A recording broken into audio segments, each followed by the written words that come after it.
ALGS Championship, the most prestigious competitive event in the ALGS calendar. I'm Jumba, this is the ALGS Rundown, and let's break down the qualification methods our teams are striving for to book their tickets to Saporro. All of the best Apex teams in the world will be fighting for their share of the $2 million prize pool and the chance to lift the championship trophy in Sapporo, Japan. But how do teams make it there? Throughout the ALGS calendar year, our teams have earned championship points based on their placements in Pro League, the ALGS Open, and the mid-season playoffs. The top 24 teams on the global championship point leaderboard will automatically qualify for the ALGS Championship in Japan at the end of the Split 2 Pro League. Lands earn you the most points. So top performing teams like Team Falcons, the winners of the ALGS Open, and BK Gaming, the winners of the ALGS mid-season playoffs, have earned thousands of points, putting them at the top of the championship point leaderboards. Other top performers like Alliance, Gen G, Ninjas and Pyjamas, who have been consistent throughout the year, both in Pro League and at LAN, have all but locked their spots in for Japan as well. Further down the leaderboard, teams like TSM, Verdice Pro, Noah's Fox will be fighting for their position on the championship point leaderboard. They will be looking to secure enough points to remain in the top 24 and lock in their ticket for Sapporo. Anyone that wins their region's Split 2 Pro League will book their ticket to Japan. With 4 regions, each having their own Pro League, there will be 1 slot per region up for grabs for placing first. So consistency is key if you want to secure your spot for champs. The next method is regional finals. The winners of each regional final, regardless of their final placement in Pro League standings, will also lock in a spot for Sapporo. The regional final will utilize the match point format. So you'll have to be locked in and aim for that big win if you want to secure your spot. Killer Instinct on match point proves that you belong on that main stage. With everything on the line, who will step up and secure their spot? Who will prove they deserve to play on the biggest stage of the year? In a scenario where the winner of either Pro League or the regional finals overlaps, or has already qualified for the championship via championship points, such as Team Falcons, then the next available team on the championship points leaderboard will join us in Sapporo. With our 4 Pro League winners and 4 regional final winners, we will have 32 of our 40 championship teams locked in at the end of Split 2. This means 8 spots now remain, as we enter into our last chance qualifiers, which will have 2 spots per region up for grabs. The LCQ for each region will feature all of the remaining Split 2 Pro League teams that have not yet qualified for the championship, as well as at least 10 of the top performing Challenger Circuit teams, totaling 40 teams. These 40 teams will compete in a double elimination bracket, culminating in a match point finals lobby where the top 2 placing teams will earn the final spots in Sapporo. Once again, you'll have to be playing at your best and be able to perform under that pressure if you want to make it to Japan and have your chance to lift that ALGS Championship trophy. With that, you now know all the ways our ALGS teams can earn their way to the ALGS Championship in year 5 and have their shot at securing their legacy. What teams do you hope to see to make it to the ALGS in Japan? Let us know down in the comments. You can catch all of the action taking place in Sapporo, Japan from January 15th to 18th on Play Apex at Twitch or Play Apex Esports on YouTube. Witness the 40 best teams in the world battle it out for their share of the $2 million prize pool and the title of the greatest team in the world. You can also visit algs.ea.com to keep up with the championship point leaderboards and the Split 2 Pro League standings. This has been the ALGS Rundown with me, Jumba. Thank you all for watching, and we look forward to seeing you all for the Split 2 Pro League.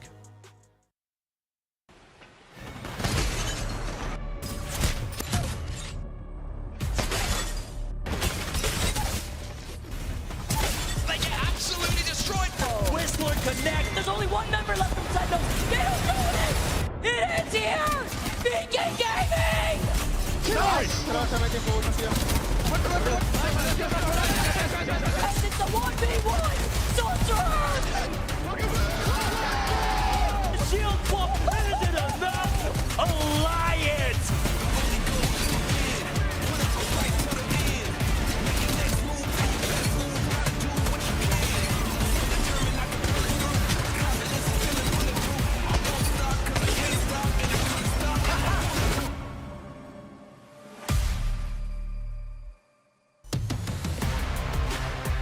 Legends, long time no see, but welcome back to the Apex Legends Global Series. We got North America B and C groups going head to head today, and I couldn't be more excited to be back and witness all that action now in NA because we had such a good time over in EMEA early on with NVMI going crazy for their performance on the day. Now let's see who's gonna rise to the top today's matches, but I couldn't do it alone, of course, and I couldn't be more excited to welcome back Vicky and Genome, who absolutely slayed laid out on the mic earlier. Vicky, you know, are you ready to see what's going to happen today in North America after the chaos of EMEA? Yeah, I'm more than ready because right now we're seeing so much plan out between all these different regions, whether it be different weapon metas, whether it be different legend bans as we progress through the 6 series games. And I'm so happy to be back alongside you, Tiff, and Genome to take you guys through the action for another ALGS day. Well, I mean, scoot over. Let me join you over there in the hot tub at Mirage à Trois. I love that you still got that as your background. We see it when we kind of go the full up. It's cozy in there, let's be real. But Genome, welcome back, homie, holding it down for the APAC South. And after yesterday's performance of the doubleheader weekend, are you excited to see MT back in form again today? Oh, you know I am. That's absolutely one of my favorite storylines going into this. I mean, yeah, look, he had some success on Shopify Rebellion, but at some levels it just kind of felt like they weren't meshing. And you heard it in that interview with him yesterday. He's playing how he wants to play now, and by golly, is it working. Look at the absolute clinic they put on yesterday in what some say is the best region in the world. Hey. Quite possibly. I mean, Vicky's chuckling a little bit, but it's okay, right? Because there's a lot of interesting factors that have been happening here in Split 2 for ALGS in particular. And we kind of have boiled it down to this overarching theme that we discussed yesterday, but I think it's only fair to continue on into match day number 3 as it's a double header, is a stuttering powerhouse. And a lot of this is kind of the result of what we've been seeing from big name orgs like the Falcons. I believe it was a 12th place yesterday. You know, Shopify Rebellion not having a strong performance either. But these old guards, these big orgs have to have strong performances, because when you think about going into champs, Vicky, do you think we see some changes? Do they retain those organizations? Do they leave and go pick up maybe a different team? I'm just thinking about not only how crazy roster mania is every offseason, just how much the meta is going to change by the time we even get there, right? You may pick up a player thinking that he's going to frag out sniper from a mile away, and then you have like a little baby monsoon, and then suddenly then we don't have sniper meta happening. So you never really know what to expect with a lot of these adjustments from these teams that we always see within the offseason. Yeah, and speaking of adjustments, like one thing I love to do, Genome, is kind of pop into our watch parties. Greek is over there streaming and kind of holding it down for the B stream right now. But something that he said regarding these teams that could be the stuttering powerhouses is the pressure to perform, right? And they have to be flexible and adapt. Do you think that we will see kind of some mistakes corrected from the teams that didn't perform strongly yesterday that are on their second showing? Yeah, I think we will, absolutely. I mean, one of the comments I made yesterday when we had that 100% pick rate for Caustic and Alta coming into the first game was that more than any other region, NA have always been, as I would put it, slaves to the meta, right? Sometimes they're the ones actually setting the meta, but they're very loath to go away from it, to try something different. But when you have someone like MT come in yesterday and show how powerful, a composition can be, where you can just bunker down. If you can read that, get into Godspot, and then play well from there, it's extremely good. So I think especially teams, who have access to Tridents, which, actually might not be as much today because I don't think we've got Stormpoint coming up for this group. But we've seen it in other, locations, especially on World's Edge and stuff, that towards the end of the series, having a Newcastle, having a Rampart, having a Catalyst on your team can be a real boon. And I wouldn't be surprised to see more teams heading towards those sort of compositions. Yeah, I think that's pretty stellar. And I know after yesterday's matches, I was looking at the timeline and everyone was kind of talking about the Apex meta being the car meta, just speed boost and go to zone. But if you didn't get to see some of those moments, I'd love to go ahead and run some of the highlights from match day number 2. If you missed it, I don't know what you were doing, but let's be real. The only thing you should be doing on a day when we've got ALGS on your screen is watching it a million different ways. But you start here, final circle, Alberlelli here, Kraber in hand, wanting to make that connect happen. But then you jump over to match number 2, and this is where we see kind of Slayer get back into the fray of things, Vicky. And Hot Dog Mafia, we got our Mafia for North America. Yeah, LG really came out and showcased what they had with the PK themselves. Game number 3, too, we got 14K Resonance surviving. You just hear PK shots roaring all around you, but it was a Newcastle plays in closing in the gap and then playing around these knockdown shields before finalizing that win. Ooh, but then you kind of go to the back half of things where everyone's starting to get crazy, right? We talked about how Gibby was coming back in, the bubble, you got the bombardment down and about, and You see Slayer and Lou kind of trading hands there, looking for the finishing bros before they knock that win in check. But once again, you've got Verdice Pro just across the way. Sykes, Guild, Zach, Mazer doing exceptionally well yesterday also. Yeah, there's another showcase here of LG playing in unison, finally playing with patience and playing around the edge of that Gibby bubble that you keep talking about, with another clip here showcasing the EMP into these cat walls. Once you're down here in Storm Point, what can you really do? 14K residents had gone down, and it was VP walking up to try to take on what was left of the rest of the lobby. But I believe this was that one game that they finished not only in first place, but with a 6K PA. It's just absolutely insane. So as you look through your top 5 yesterday, Verdice Pro kind of started things off with that 14th place, but then it was all business. A second place with 10 kills before moving on over to their 2 wins at Storm Point. LG grabbing 2 wins on the day, with Stallions and 14K Resonance grabbing 1 each. It was a pretty powerful performance if you're coming in and grabbing 89 total points, Genome, with LG being the closest team behind. Was that 27 points back on the day? It's gross. Look at that. I mean, 4 games in the top 2. And not only that, they weren't sluggish in the KP department either. And it just feels like every part of that team has come together and meshed so quickly, so well. And see, and I love that you say the meshing, because we got to hear from MT. You already kind of talked a little bit about that interview that we had with MT, and he was just kind of talking about the roles of Lou and Slayer and how well that they have that cohesion, and he just feels like he's found a solid team to bring that journey. And honestly, I don't see MT at this point making roster changes unless he feels like he can win a championship or a LAN trophy with that, without, right? So will he be able to convert in Saporro later on? I don't know, but we still got to get through Split too, because we still have so many crazy moments that are happening on each and every match day. In particular, one that I saw everyone talking about on social media, and I feel like we've got to bring that clip back on up, Genome, because it might be one of the sickest things I've ever seen with Cody. Oh my God. I mean, putting a couple of things to their absolute potential here, right? 1, the Peacekeeper. 2, the movement available on Sparrow. 3, just mouse and keyboard baby. Like, the way he just absolutely jukes around these guys, and this is only the start, right? You're thinking like, oh yeah, that was a great wipe. Nah, yeah, hold up, hold your horses. There's plenty more to come. This is insane. I mean, he's got the accelerator up on the Peacekeeper as well. That means, all of these knocks he's getting is charging up extra instances of the Stinger Bolt. But like, here comes this one. We got Sheila about to start ramping up. Might just have to grab another knock first. Look at this. Absolutely breaks Fun's ankles there, I think that was. And if that was Fun, I mean, that's another M&K player as well, right? Like, obviously, jumping over the top of a control player sometimes can be making things a little too easy, but like, oh. Yeah, you just gotta slow it down.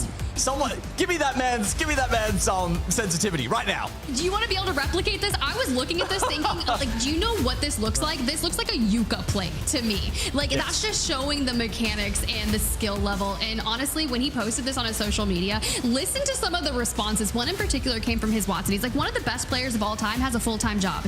Imagine if they couldn't even handle unemployed Cody. Apex Legends Esports on social media. Cody, they have families. You just can't do that. You can't.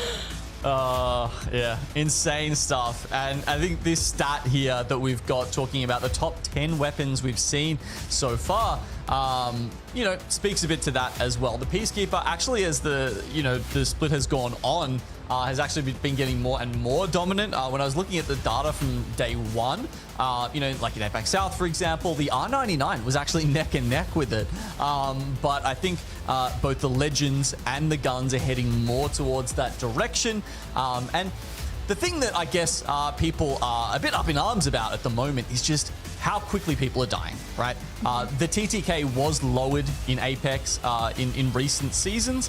And now, not only that, but we've got no helmets in the game, so that means the 30-30 and the charge rifle especially are particularly strong. You gotta remember, Peacekeeper doesn't actually have a headshot multiplier right now, so that's not too much of an issue. It's just that it hits you for 108 at, mid-range when you're choking it up.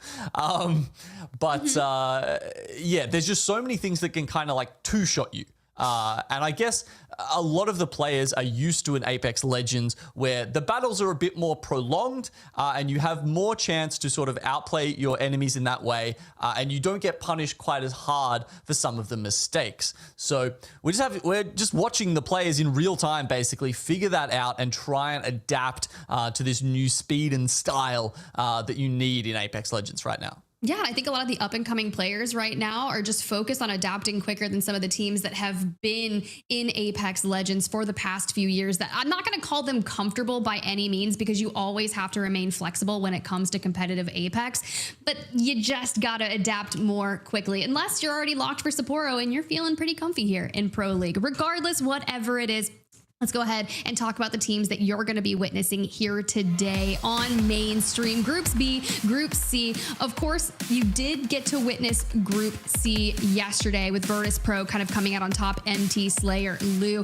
I don't know if we actually shouted out the fact that we've got Avali here competing under DGAP, and I think that is so sick to have that happen here. Of course, we do get to witness some of the teams from Group B that were playing just a week or so ago. So let's say ROC Esports, Rocky Sports, insanely consistent throughout the past few months, and want to keep that moving, Vicky. Yeah, and the team that I have to point out has to be KCP after their day one performance where they landed themselves in second place with 60 total points. They had one heck of a day. I mean, Cersei was literally popping off. There's a reason why Cersei was the Sony in-zone kill leader of the day. And not only did they find that consistency throughout both maps, they got like, what, 6th place game number 1. They came in 3rd place with double-digit KP, and it was almost like they didn't slow down because back-to-back there on game number 3, they got 14 KP. You could tell that they're very comfortable on Storm Point, even though they still had that flexibility. I believe the next map was E District, but then going forward for the final 3 games, they still find more KP. They got 5 KP going into game number 4. Game number 5, get 2 KP, and then 7 KP to end the day. They got the best placement, though, for that 3rd place finish. So hopefully they're able to be way more consistent, since that's going to be the keyword tip for today in making sure they get that placement points. Yeah, you do have to remain that way, but it's been a strong performance, and I think they want to come in and replicate the success that we had witnessed from them in their prior showing. Will they be able to make that happen? I don't know, because we're still looking for that ace in a hole that can navigate the legend bans, navigate all these weapon changes, and the sniper shotgun version of the PK. But what we're witnessing from Cersei and how he's using it, just diving through the Newcastle walls, kind of looking through their mobile shields, he doesn't care, bro. He's just going to throw himself in the middle of the mess. Look at this, Tiff. I mean, and also consistently was on the altar, which I cannot believe got to escape through for the first 3 games before Altar was banned, and then Ash for the final 3 games. But no matter what, Cersei was able to get KP for every single game. Look, that's how you got to do it. We saw some people over in EMEA. They had kind of one off game, but they made up for it in the others. But if you're going to be able to find some kind of amount of kills throughout each and every game, that is just how you get that Sony in-zone kill leader for the day. But we've been talking about one team in particular after their massive performance in match day number 2. We kind of mentioned them, and it's Virtus Pro. We heard from MT at the end of the show yesterday, and we were hearing about why their success is the way that it is. And honestly, I really want to highlight one player in particular who was that Sony in-zone kill leader for that match day, and it's Slayer. Right? Slayer is on this massive redemption arc and now kind of partnered up with Lou, who he has been working with, and bringing in MT, who just has such insane knowledge. But Slayer is doing so much in particular to find success, and maybe you just got to give him a Sheila. Maybe you just got to cover through it. But you got MT playing Gibby, and you constantly see with that dome coming down prior to some of these clips, it's allowing him to just focus forward and keep the pressure on these teams, because this is just an insane amount of damage, Vicky, going out so quickly. Listen, if I see a Sheila pointing at me like that, I have little to no cover. All right, that's all your space. I'll take circle damage. Like, if I have no other choice, I'll take my chances with a PK instead of open cover with a Sheila on the other end. And Slayers, it wasn't just the Sheila being a problem. It was these PK shots and then making the swap over to that Catalyst with the Hemlock shots dealing the damage. That's definitely true, but it was so nice to see, and I thought it was really cool how we got to witness the way that MT was speaking about Lou and Slayer, and he was talking in particular about how well Slayer can take constructive constructive criticism and apply that going forward. And I think you have to remain open-minded as you seek to make and adapt to all the changes that we've been witnessing in competitive Apex, especially when we have a interesting gap that's going to be between Split 2 and Champs and Saporro, because you don't know what that meta is going to look like 5 to 6 months from now. It could be completely different by Champs, but as long as you have an open mind and a willingness to win, I think that we're going to keep seeing success from Verdice Pro. Now, guys, before we start to jump into today's action, I do want to give one quick call out to social media because I get so much of my information and research, and I love to keep up with the Apex community. Well, now Play Apex Esports has officially landed on TikTok and Instagram, and they are putting out some of the most fun content because really that's what you need sometimes after a little stressful day at work. You log on, you see whatever player it is, maybe grabbing some quick interviews, who they think is the best mechanical player of a region, their reaction time. Lord only knows if they would have found me at a LAN and tested my reaction time, maybe I would have showed them up, or maybe I would have been absolutely crushed. Regardless, we're going to keep cranking out that content. So please make sure that you go follow at Play Apex Esports everywhere to get your daily fix of that Apex content, because you can really never have enough. Now, enough of me yapping, because I want to get into the first match of the day. So Vicky, Genome, bring it into us. I'm so ready to see what happens.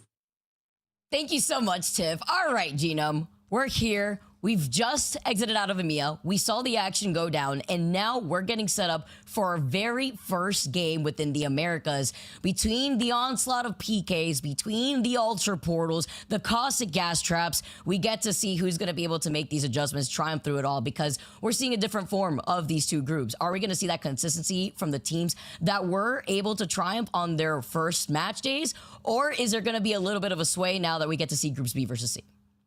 Yeah, you know what? I was trying to think about, we were talking about some of the old heads in NVML winning in EMEA, right? And I was thinking, who would be like a comparable team in NA? Who would be someone who would have that same sort of storyline going? And I feel like maybe the closest is honestly Rock Esports.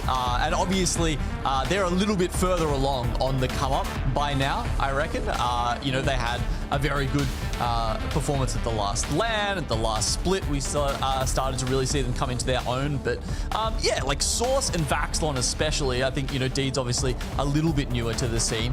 They do remind me of some of those players who were very good in the first year or two of competition in ALGS, sort of slipped a little bit, and now are absolutely right back at the top of the scene. I like how you bring up Rock, because we are starting off on E-District, and I believe it was E-District, or no, rather it was Storepoint, that they had started off rather slowly, but then when we made the transition to World's Edge, they felt right at home. And we do have World's Edge at the later half of these last 3 games. Starting things off strong, though, you want to have that consistency starting here on E-District, as we get to see that they'll be landing over by Stadium, and where the rest of our squads will be landing to, Gino. Yes, we've got all the info here for you of, as you said, obviously starting off on E-District, and just like EMEA, we'll be heading to World's Edge to finish off for the last 3 maps. So sadly, no Trident shenanigans today. That was incredibly entertaining to watch yesterday, but the teams might have to be, might have to actually use a legend slot to rotate now. That's no way. Something they didn't necessarily have to do yesterday, which is crazy to think about. If anything, putting themselves more at risk now when you have to fly in, whether it be from an evac tower or for a jump tower themselves, getting shot out of the sky by these charge rivals, these 30-30s. What's going to happen here as we get started with game number 1? We highlighted KCP before. Now, as they land over here and start getting looted up and find where everybody else is, they're going to be one of the teams rocking the Cossack, Newcastle, and the Altar.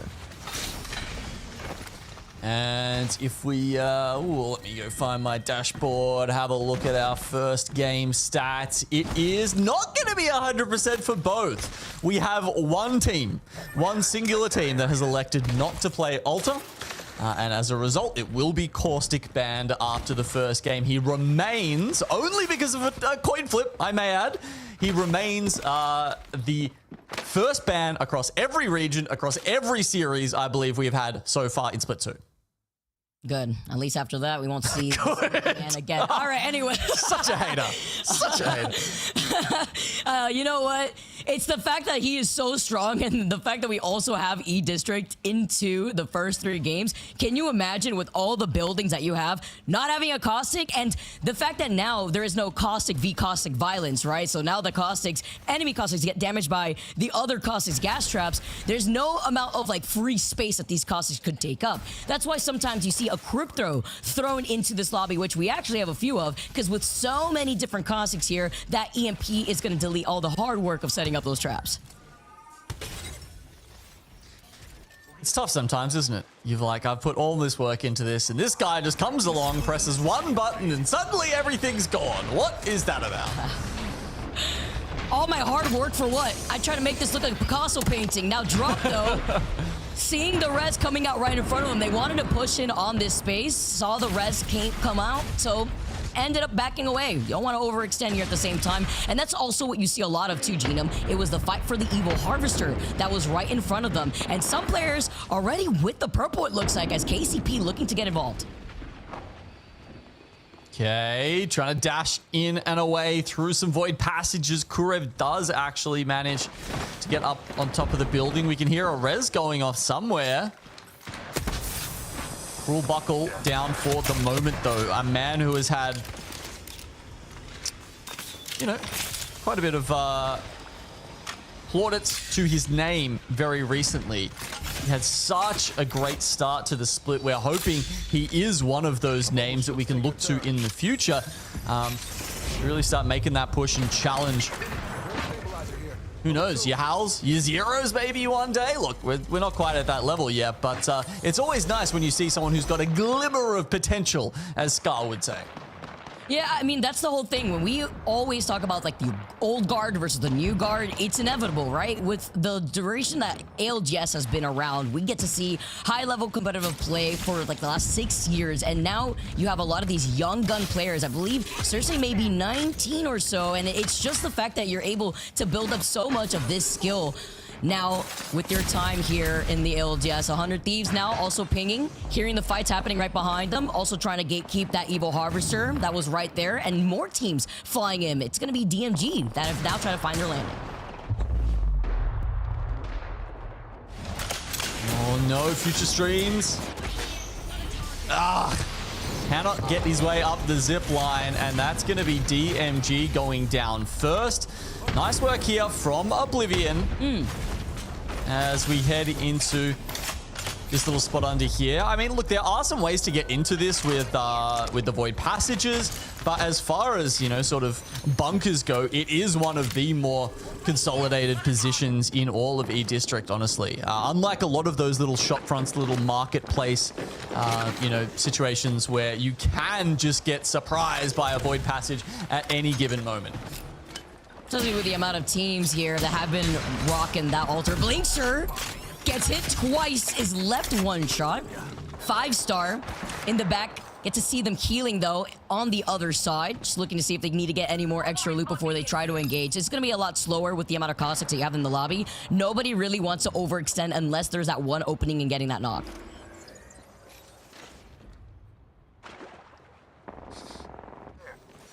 There's our lad MT.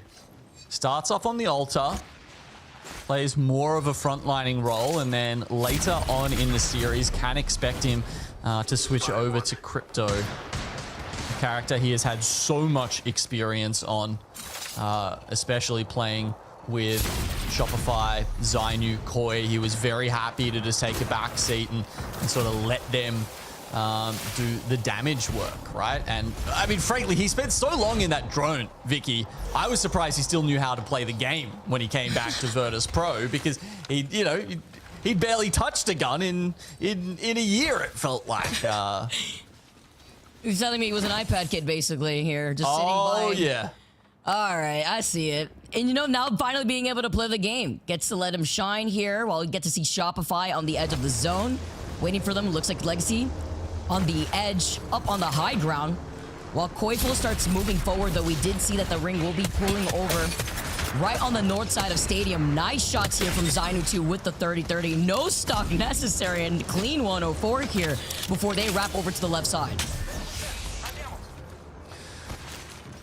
Their day was sort of saved by that Game 6. You know, there's a couple of teams across the history of ALGS we called Game 6 merchants, and I'm really hoping that the new version of Shopify Rebellion does not sort of fall under that banner. But yeah, it was a tough start for Zainu, who's obviously a young guy who's been wanting to take over the IGL role now for a little while, and he's been given his opportunity. So we'll have to see if he can perform or not. That's Legacy looking right now at Shopify. Bit of an isolated fight, at least on this western side. Gino, as the circle is pulling over to that far northeast side, as you can see right here. Other teams will be waiting for them once that next zone presents themselves, but this could be some KP here if they want to just either farm Evo shields if they don't have purple already, or maybe back away and looks like instead they want to just try to prioritize that survey beacon, know where everybody else is, because Shopify is already ahead of Legacy, so they'll be able to do the same thing with that survey beacon and then have an Evo harvester on their pathing. Of course, they are no strangers to being outside the circle.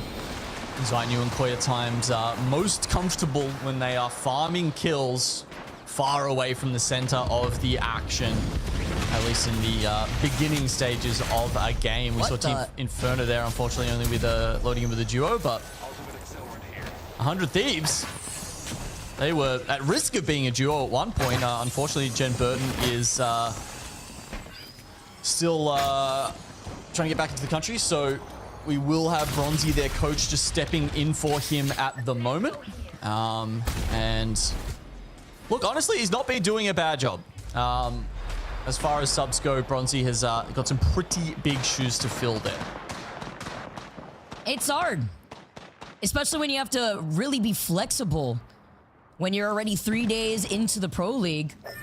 LG, Naughty, taking a good amount of that pressure before trying to slide over to the left side. It's going to be a team right in front of them, the slam down. I was wondering earlier on what Verhoes was doing with that Newcastle wall before they pinged the ultimate accelerator. But at least here on LG's case, Shubi settling their backs against the wall while looking at the teams that may be rotating in front of them. I like this position considering they have that next ring console information, so playing that a lot slower considering that they still have purple Evos to rock with, so they could just continuously keep poking from afar.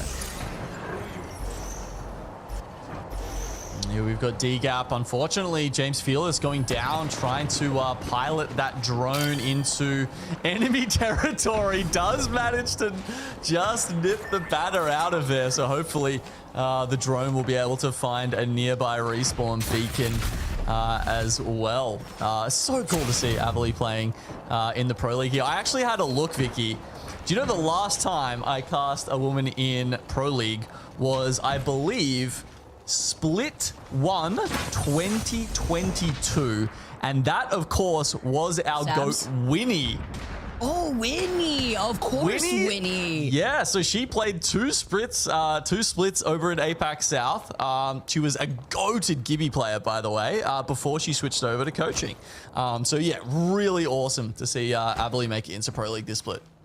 That's sick. And Avali is such a good player, too. I've been following Avali's story for like the last 2 to 3 years now, just seeing how she's come along within women's comp, which has some of the most stacked talent, honestly, that I've seen in any competitive game at the highest esport. And now being able to see her alongside those like Shopify Rebellion, Koiful getting set up with that Void Nexus, you could tell now that they have the insurance policy in case they get into any trouble. And Zainu will be able to also get that scan to see where everybody is. Want to get some KP, find yourself situated and comfortable early on within the series, and with some poke damage, it looks like from Zap up on the high ground. They also want to prevent these squads from being able to rotate through these chokes for free. Ooh, also I think we definitely should highlight their composition here, as we see a little bit of a pullback here, actually going towards DKK, who, you know, as you can tell by their name, they're looking for an org. Just, you know, thought I'd point that out in case there's anyone shopping for an Apex team on the stream right now.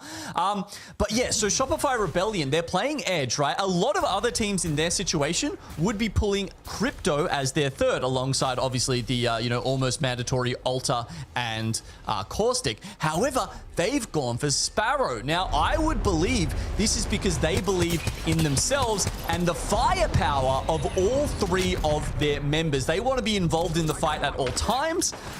And I really like this choice from Zainu to try and maximize the fragging potential of this team, because that is what Shopify Rebellion is all about. I mean, imagine how clutch having that Sparrow ult is when it comes to having to break into a building that is riddled with caustic traps, right? Especially if they're all funneled into one room alone. Comes in clutch too when you're in that late game. So you see so many of these other teams still finding their safety within these respective buildings from afar. But this is kind of the whole deal when it comes to this current meta. You see the 33s, you see the G7s shooting from a mile away. And also with the Evo Shield increase, some people may be a little too scared. They still are on blue. Looks like it's purple all across the board here. And LG are going to be able to use that Void Nexus just to reposition behind that Newcastle wall like we saw earlier.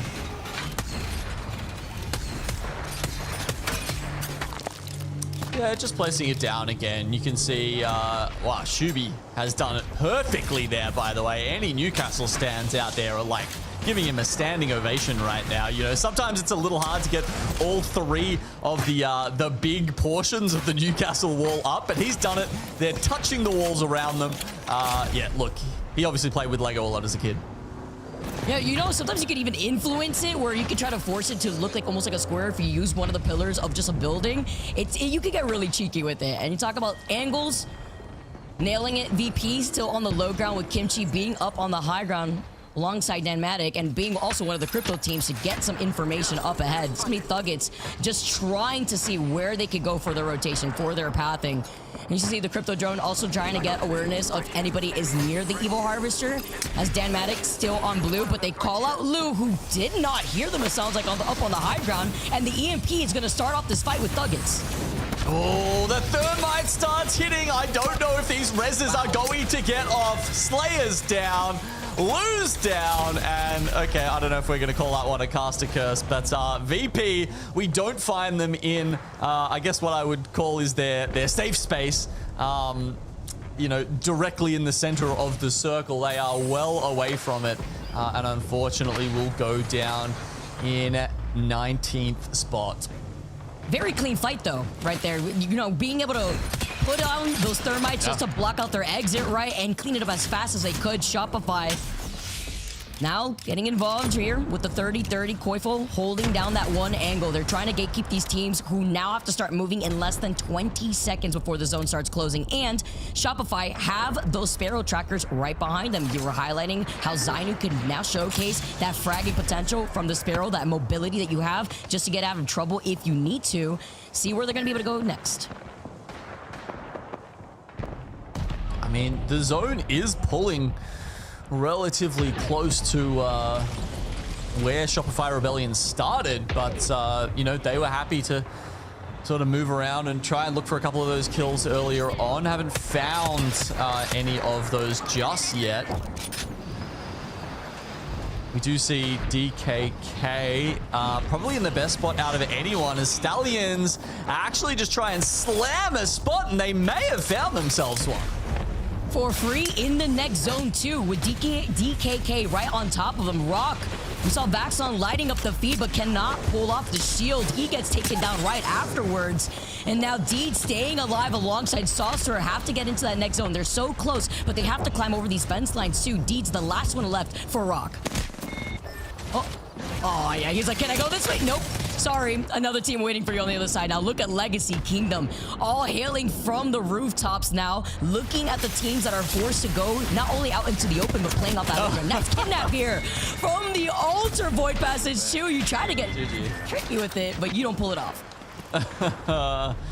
No chance. Okay, A1s does actually find the mobile respawn beacon there, so depending on how fast Legacy Kingdom can get into that bus, maybe there's a chance for A1s to get the respawn. There we go. Actually pulls it off immediately, I guess. Yeah, crypto players got the insta pop with the drone. A little bit harder to stop them when that is the case.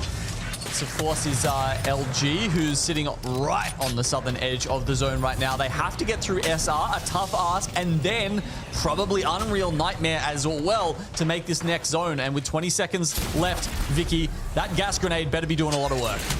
And cutting off their own rotation. Well, you gotta look behind you. Stay naughty. The alley-oop going right back through the void passage. You can only imagine how clutch it is to have an Alter and a Crypto together on your team, since Alter could also get your banner remotely without putting themselves in danger. Zap still looking around the corner. LG stuck against this side of the wall, but there's two teams around him. Another team looking at them from right in front of them. Of course, the other squad that is right alongside the other side of the wall here. Pioneers, wow, getting absolutely melted. KCP, Cruel Buckle, continuously popping off alongside Cersei, though, expecting this other team to start rolling in from that one doorway.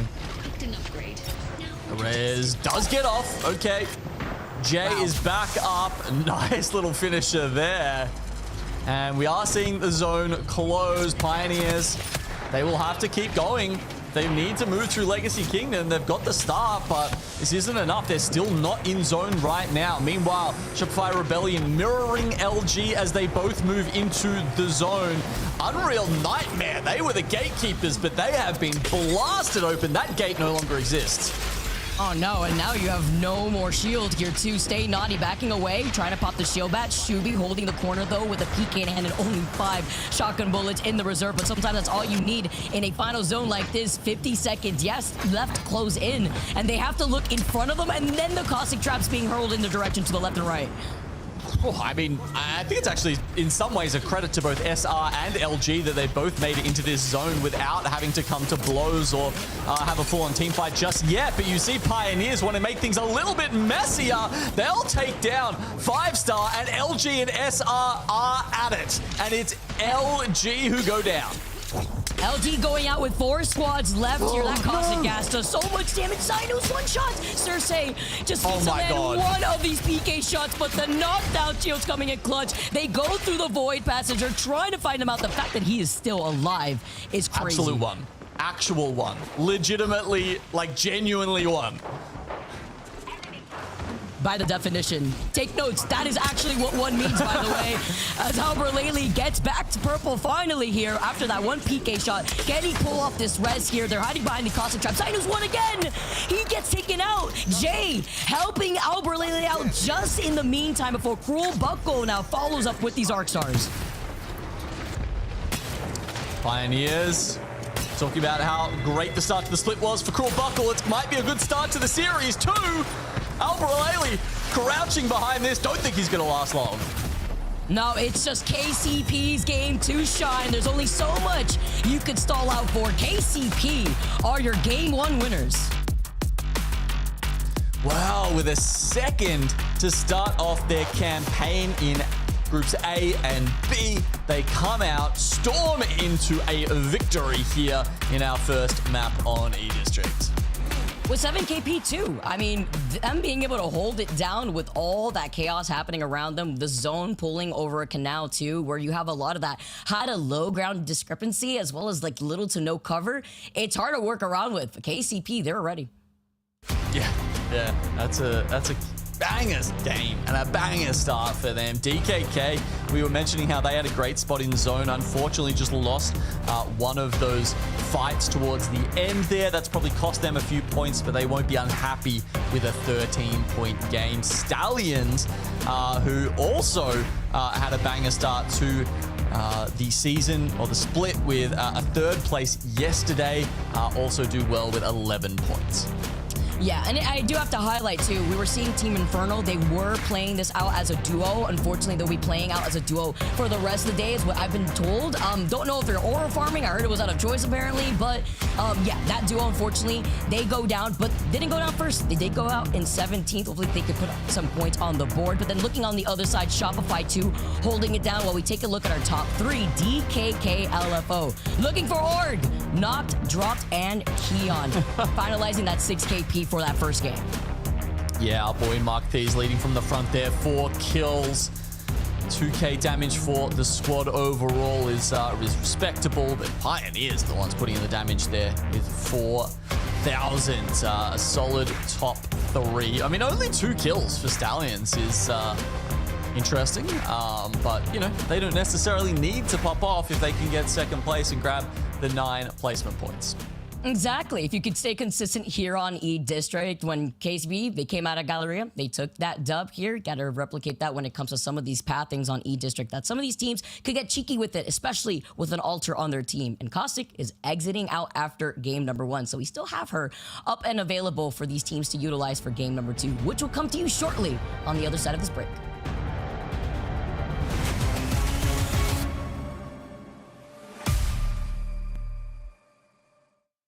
Virtus 飛び込む挟み込んで対応したこれが札幌に向けて見せる覚悟か。ただ TIE が残っている。早速ピノタとモーモン直接対決、ここで実現しました。最高のタイミングで入ってきた TIE、初戦勝ち取りました。ちょっと難しくなるか。上が先にアンチ外れるので、そうですよね。なんとアークスタイ入った。どうなっちゃうんだこれ。ちゃんと残るは TIE 2人。海が下から耐えているブラックチーム逆転のチャンピオン。粘りを見せていたブラックシープもここで倒れました。ホワイトグリムリーパーが圧倒的に有利ですね。一気に部隊数減って4部隊。 TIE はまだ残っている。2度目のチャンピオンが目の前。イグナイトを倒しきったのはホワイトグリムリーパー。 TIE が入ってきて同走チケット落とされた。残るはピロト。ただホワイトグリムリーパーか。ただここでボール爆撃。これは刺されまくる。リアライズは2チームが残る。まさかの現環境でジブラルタルが刺さるか。ただパイロン展開、ドーム中の先頭はリアライズアビス。近づいてきましたね。エンダーフォースもしてリアライズの同士打ち。リアライズアビスが3人残るが、そのまま取り切りました。チャンを狙う。うまく挟めてる。メルトステラのキルが続く。リードルが優勢。ただアーマー剥がされた。ドスコイが粘る。土俵際耐える。粘ってる。耐えるが挟み込んでリドル取り切った。さあ最後はギア1人。リドルオーダー。ただエンターフォースもそのキルにはしっかりと絡んでいます。残り4部隊。おっとこれ先に当たってくれたのでエンターフォースが広がる。ありますよこれ。シラップが後ろに入った。ジョスタンが取った。共演し倒れた。うわジュスのそれを当てるのか。ここも削った。2週連続の大量キルチャンピオン。逆転なるのか。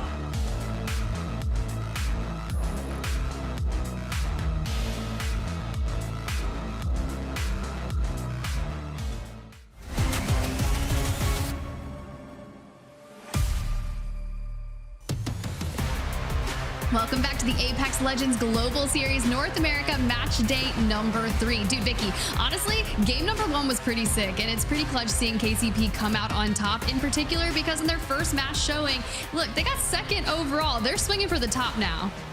Well, there's a reason why we were talking about this team, and now they're showing off why they were on top for day number 1. I believe coming in second place, but this is how you start things off, Tiff, and winning the first game on E District sets you up a little comfortably to see what you have to do differently, whether it be play more aggressively going into the next game, or if you feel like your strengths lean more towards World's Edge, do you want to be able to try to lean into that placement points and play a lot more safe? Do what you gotta do. Just grab as many points as humanly possible. We did see in EMEA, our first place team in match number 1, kind of tapered off, right? We don't want that to happen for KCP because they want to bank off that second place on their match day overall and keep that score line running. Speaking of running, honestly, there's some really cool things happening behind the scenes and all over Apex Legends in particular. We do have this cool thing, the Creator Tournament Series that we've been talking about. So I want you in chat, if you've got a favorite creator or you are a creator yourself, we gotta start cooking up these one-of-a-kind tournaments. If you want to run some melee only, sick. And you know a lot of you have been running community days, so put a lot of those ideas to work, and you can submit them on the Creator Hub where you can pitch your ideas and gain access to support needed to bring them to life, from whether that's prize pool, official stream assets,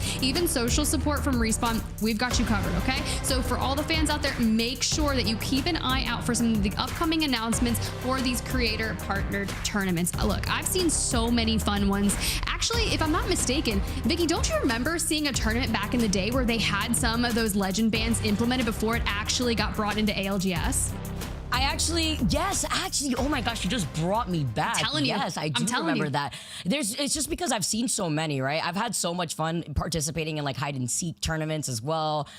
There's a lot that you could do. There's so much, I mean, especially with how big the maps are in Apex, and if you want to make it smaller, I mean, you got a lot of creativity on your hands, and you could make up anything when it comes to what is available to you in Apex Legends too. And then imagine Tiff having Storm Point available and then carting away on the cars too, and being able to find your own race, Trident race. I mean, I'm about it. Hey, I'm telling you, bring Olympus into the mix and we'll just all meet at Fight Night. That's where I'll do my melee only. Just make sure you're running Pathfinder, grab the boxing gloves because it's going to get personal. But you guys, while we wait for the next lobby to kind of kick into gear, I want to go ahead and run back that final circle of match number 1 with you, because we have been highlighting KCP a lot, but it's nice to see kind of how they get themselves into some of these situations. You've got Zainu hanging on by an actual thread there. If you kind of open the dictionary, you look up under the definition of actually won per Vicky in match 1, this is what that looks like. Literally, whenever someone says they're won and I have to shoot them 3 more times, they are not won. I don't know what you're talking about. It was an unfortunate situation for Alberlele to be in, but at least surviving over into that second place spot. I mean, nonetheless, even if they took onto the high ground, if everyone was alive there, KCP would have had 3 different angles just to take care of them. They had the high ground. It was just a matter of time before they won the game. Yeah, they just kind of pushed everyone off of it. I love that DKK was actually making it into the top 3. Keon just kind of trying to hang in there. Speaking of, you go hunt down the rest of Alberlele's team. Here's the deal, though. I saw on the timeline that Alberlele had his glasses basically disintegrate. So to see him here, and yeah, he tweeted a picture. They were crushed. I don't know what happened, but something's going on. But he's in the top 3 on ALGS match day 3, so I'm not questioning anything. Maybe it's a buff. But as we look forward to match number 2, look who's gone again. No more Caustic, aka your arch nemesis. Hasta la vista, Caustic. Moving on to E District, though, you still have a lot of these buildings where you could coexist, Tiff, which means probably integrating that Watson. Alter, too. I'm wondering if we're going to see the Alter or Watson go first, because you're probably going to see a lot of these going into these next games, especially with a lot of coexisting spots with a lot of these teams in these final zones on E District. Yeah, definitely. I think E-District can make things really unique for those end games. But honestly, Vicky, I feel like we've got to chat about one team in particular. We are talking about the region as a whole being like the stuttering powerhouse, and Ninjas and Pyjamas just have not been the form that we're used to seeing. When you hear McLovin, Kirev, Vayne, it's one of those squads where you're like, this is a team on paper that should be performing exceptionally. And they were, what, 17th in match day 1? Yeah, honestly, what was it, like the first few games? I think the first game was their only best game. After that, double-digit placement points. They couldn't even break into the top 10 after the first game. So I feel like just trying to find your stride and keep it up with that momentum. We know these individual players have it. It's about performing. It really is. But granted, at least these performances are coming at the start of Split 2. You still have plenty of time to kind of get things into gear and find that form. We talk about flexibility, we talk about adaptability. It's all of these words that are just the key to success of Apex Legends comp. It really is. And things will just keep on changing as metas shift. And it's just who can find that solution first. And as soon as that happens, honestly, everyone's just going to try and copy and paste it and make it work the best for their team. But you're correct, right? 7 kills in match number 1 of their first performance. Now, can they step it up? You got 5 more maps to do so.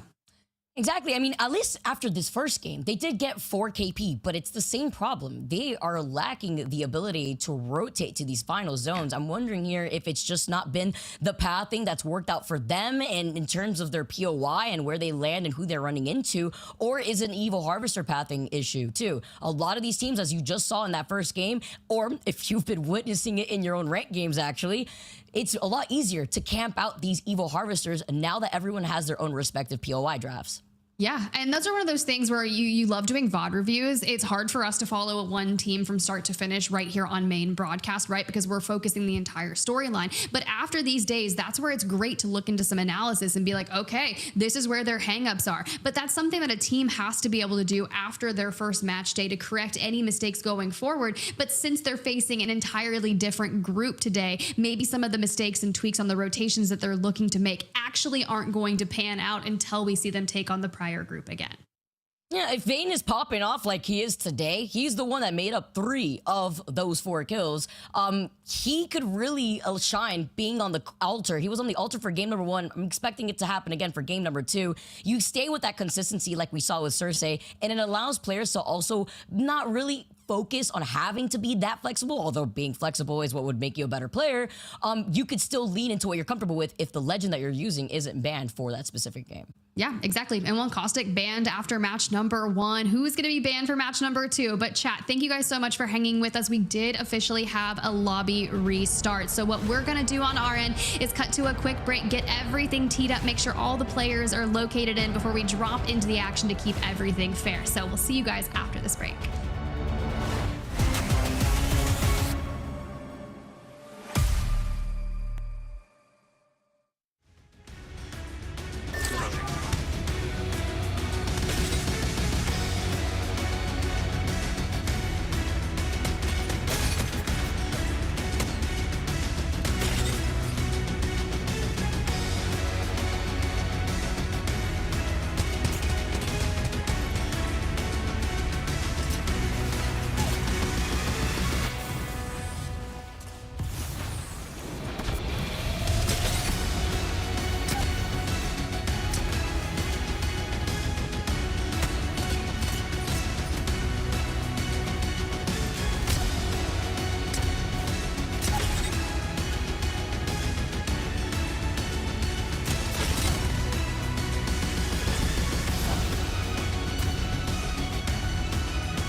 영호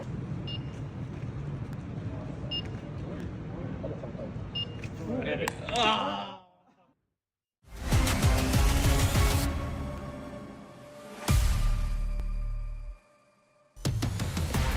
back to the Apex Legends Global Series, y'all. And during that break, did you guys catch the reaction time? Because me, Vicky, and Gino were sitting in the back talking about it. Where honestly, Vicky, this is where I feel like we can actually talk because Gino isn't here to stand up for himself. He said he would crush us all in that. And I don't believe it. I don't believe it at all. You know, he then proceeded to say, "You've never seen me at my sports form." I'm like, all right, you know what? It's cheating. You're like 6'5". What am I supposed to do? Stand on 2 apple boxes? I can barely even sit on one. I mean... Actually not wrong. How many times have we been on an apple box trying to like get on Genome's level, but mind you, like I'm up at his shoulder. But enough about that, guys. Let's dive straight into match number 2. Can KCP do it again and get into that top, grab another win, and just steal this series, or will a new team emerge victorious?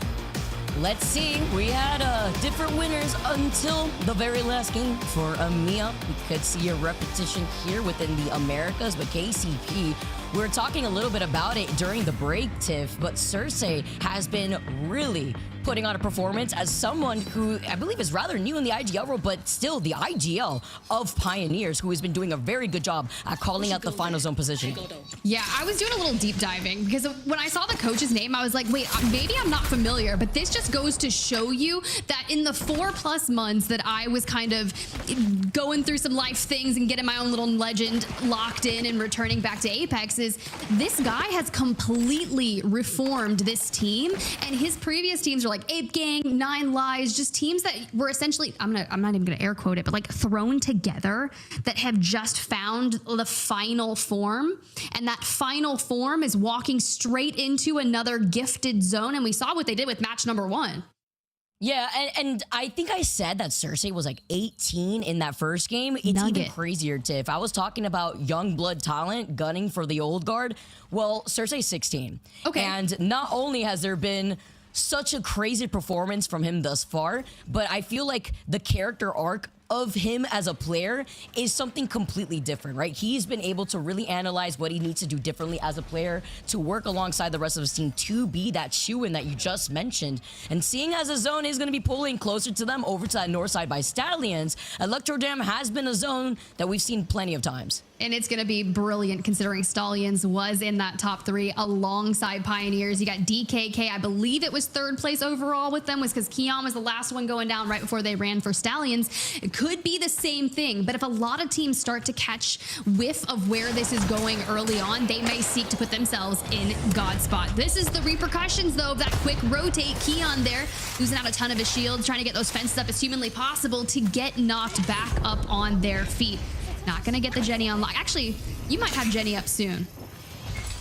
You're about to have it. It's right there. He's got an ultimate accelerator too. Yeah. Once he already uses it. Setting themselves up, but you have to, because this is the risk when your POI ends up being closer to that final zone or going for a quick rotate, right? You're stuck with double white Evo shields. It looks like one of the control legends had that blue Evo shield already with the passive.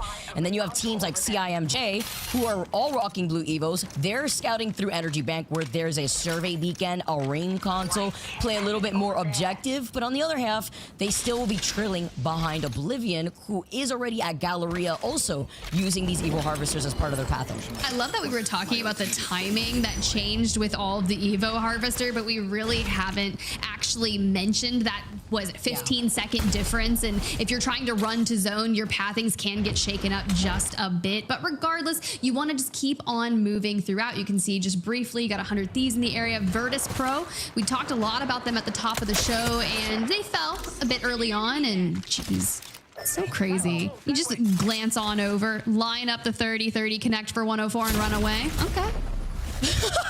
Sure.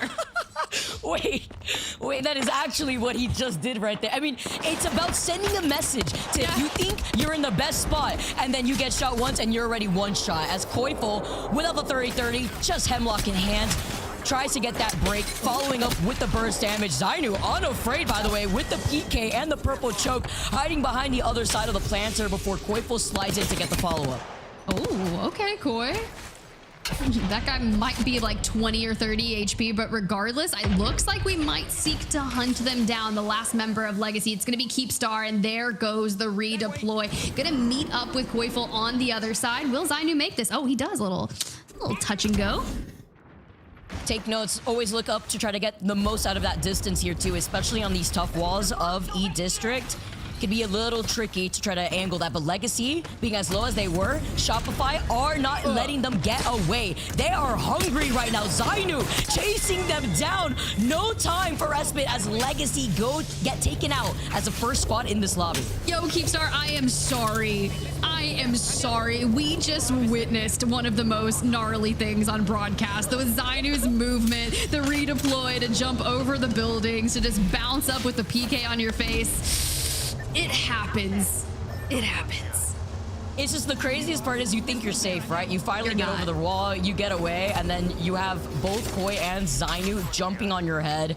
That is not a sight I want to see if I was on the receiving half. And now looking at where Shopify is going to be moving on to after playing rather aggressively, they get the remote scan on top of it all with the survey beacon. Sick. Just keep that information moving forward and play your best game. Stay in your lane. Regardless, Alter, 19 picks out of the lobby possible. A 95% pick rate. So going to be your next ban. See ya. Following suit with what we witnessed in EMEA early on. It's following a tradition here, Tiff. I feel like we're getting a lot more data to lean on with how our pro players have been able to navigate around the new meta too, and these legend bans. Team Liquid had a bit of a rough first day, I believe. Yeah. Finished off in the latter bottom half. Number 15 they got for that first day, but man, really, this is a team that rejoined together. Yanya, El Presidente himself, alongside Jaguares and Nizul, just trying to find their stride. We know that this team, they usually take some time to wake up. If they start off strong, it's going to be a scary day for Liquid, but they ramp up by the later half of the day. Team Inferno, by the way, they got the third back in, so not playing this out as a duo. All three from this squad all together here in this lobby, and they're positioned quite south from Team Liquid. See, that's where I start to think about the pool, right? Team Liquid is there with Team Inferno. Everyone's on the other side anticipating it to pool, because basically we saw the similar zone in match number 1. So we're all preemptively trying to get to God's spot. Now, maybe, Vicky, Liquid Alienware was just waiting for you to drop onto the mic before they start performing. I don't know. I don't want to set that narrative, but we can only hope, right? Maybe. No, you know, you maybe. You get the candles out? You get the candles out? They gotta do the Sandero chance real quick. Gotta give them the power, even if I'm not Sandero. But then you get to see Zainu. You talk about mobility. Now you got Purple Shield Zainu being on the Sparrow. And I do want to highlight something that Genome pointed out specifically in game number 1. We saw Zainu staking onto the Sparrow, and we keep highlighting the individual players that get away with having their respective legend that they start the series off with unbanned and start building up that momentum of comfort. Not that Zainu can't play anybody else. It's just the fact that he gets to stick onto this Fragger legend, and with these remote scans, it allows Shopify to continuously play aggressive without only playing for final circle positioning. I think that's smart. I mean, it's what MVMI did in EMEA early on. It was Kazakh locking into the Sparrow from map number 1, never saw it get pulled out of the playfield, and quite frankly, there's only 2 picks of Sparrow in this game, and he is one of them for ROC Esports. However, yeah, just a little return back to my little hole next to the wall, my little bunker where I'm safe. Saw a huge nade in the feed right there too. Oh my. And then DMG, they meet their demise. Saw that last bit of the Arc Star, and then they're just taking everything out of his box. All the altars, little rats in the vicinity, wanting to make sure they get any extra loot that they may need after rotating early. Vaxlon being one of those altars, though, up on this high ground, looking at the teams that may be fighting over to the north side, and they even have a Void Nexus position on the other side of the canal. Oh God, Vaxlon with the charge rifle in hand. I don't remember whose tweet I saw today, but they were talking about how teams in particular were warming up in the firing range with the charge rifle. That is the era of ALGS we are in, between not only the 30-30 and the PK, but also the Death Star that Rambo called it. The Death Star, the microwave, everyone gets cooked on the other side of that charge rifle. Huntsman from Unreal Nightmare gonna be able to get that scan on the care pack, because they're also one of the teams that are trying to get any points necessary to boost up their Evo shields to purple, full blue for now. Also gatekeeping that Evo Harvester from other teams that may be within the area. Ooh, okay. Unreal Nightmare is a pretty heavy-hitting name for a team here, I'm not gonna lie. It's giving Event Sevenfold. So... now I'm just gonna be listening to their 13 angsty tiff. Let me just tell you. Actually, I don't even know what age I was when I was listening to that, but regardless, we'll just keep on moving forward because Alb at the very top with the Jenny by his side is electing for a different sniper of choice. Interesting. We got the longbow, but we have the skull piercer. Doesn't look like maybe Alb had the opportunity to find a 30-30 as Stallions, if I recall correctly, this is their POI over by Electro Dam. So considering that the zone pulled on top of them and everybody around them from Lotus all the way over from Energy's Bank had made that quick rotation north of Galleria, maybe not really having the opportunity to be able to get that extra loot. Mm-hmm. And it's tough, right? You think about where the circle pulled in match number 1. It was very similar to them as we see Inferno not only getting their 3rd, but they're getting a mythic bin here in match 2. So you love to see the goodness here. But back to that, they only got 2 kills, Stallions, in map number 1. So if you're going to consistently have to have things pulled to you, we need to see that longbow rip apart some faces. Gotta land them shots here, especially when you're rocking that 4x8. Good thing Alb is on PC as we get to see the rest of this map because everybody is scattered playing on the edge of the zone, it looks like, before seeing all the crypto drones congesting the sky, Stiff. Ooh, okay, Zainu. Sometimes when you bite off a little bit more than you can chew, you gotta run, right? And this is a team that wants to win every engagement and kind of go on the up and up based off their first match day performance. We do not want to see our, big orgs kind of stuttering here. You have to lock it in, adapt, and just close out split 2. But for Team Inferno, this is a chance for them to be those up-and-comers. Yeah, they had a lackluster first day here.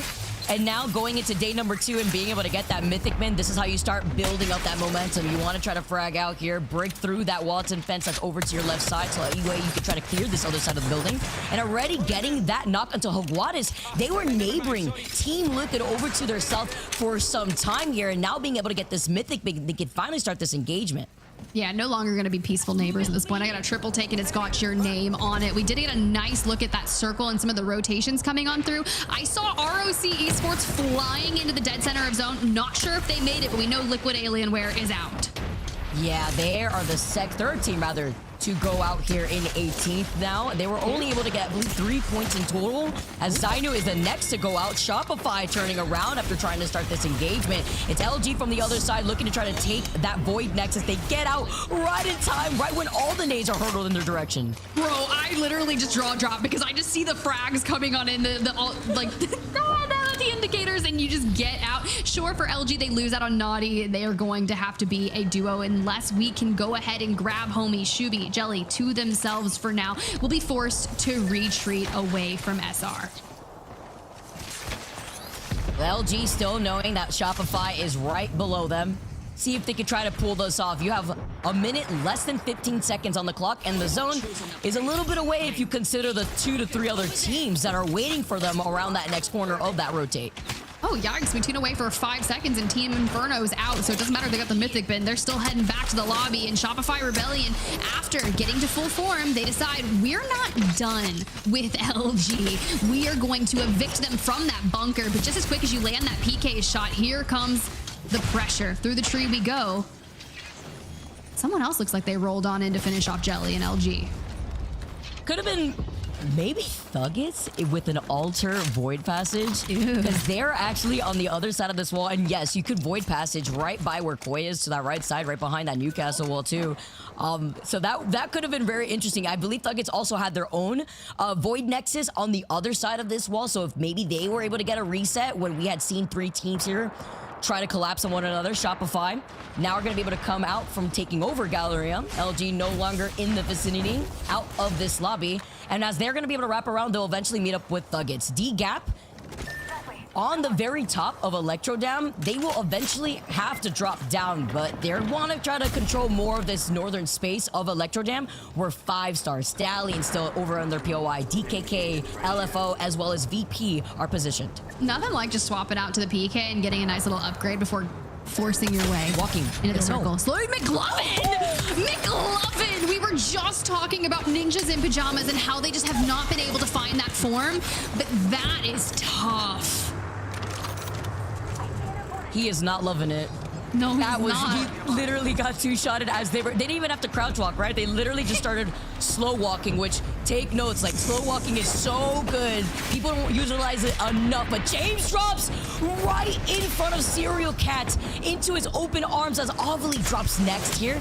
He lost out on James Fearless. Ovely misses out on these crucial PK shots. The back-to-back, only leaving it up to Golden, cannot clutch it up, and now the high ground in position here for DKK LFO. My man didn't even need 9 lives to make that fight occur, but regardless, KCP, fresh off that match 1 win, have to find themselves very far on the outskirts. Now it's okay because we have plenty of time to clean this up. You got 100 Thieves at your back and you have a minute to go before you need to be into that next circle.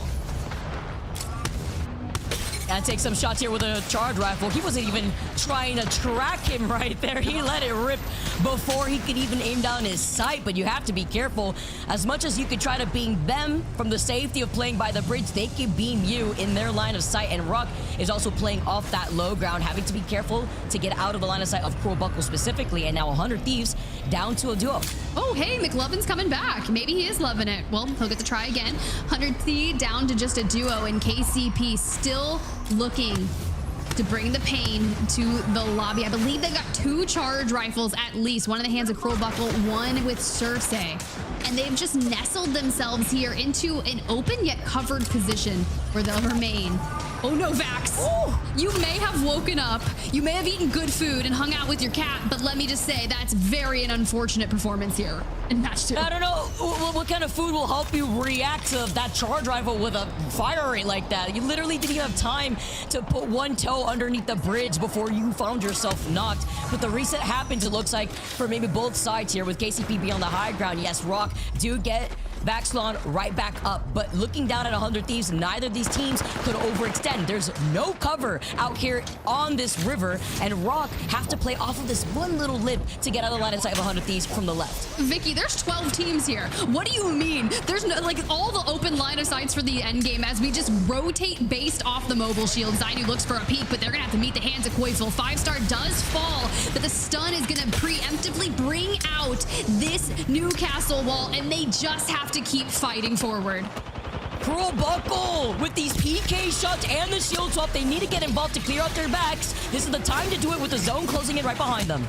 DKK down, CIMJ out, and Pioneers join them for Unreal Nightmare, still holding on if they can, but it's Verdice Pro who took an early exit in match number 1. Pretty uncharacteristic based on the dominating performance we saw yesterday. They're looking to make up for that 6 points on the day, and they could acquire a lot. Lou, good reaction timing there, and now immediately jumping to the high ground.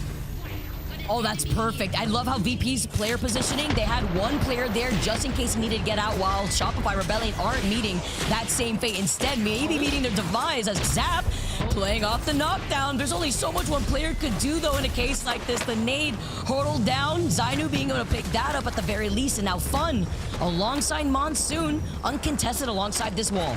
Oh, Fun in the mix of it. Monsoon as well. Cannot count them out. You know they're going to be absolute menaces, but can Unreal Nightmare stabilize from where they're at? I feel like they're consistently picking someone up along this fence line here before having to dive on out.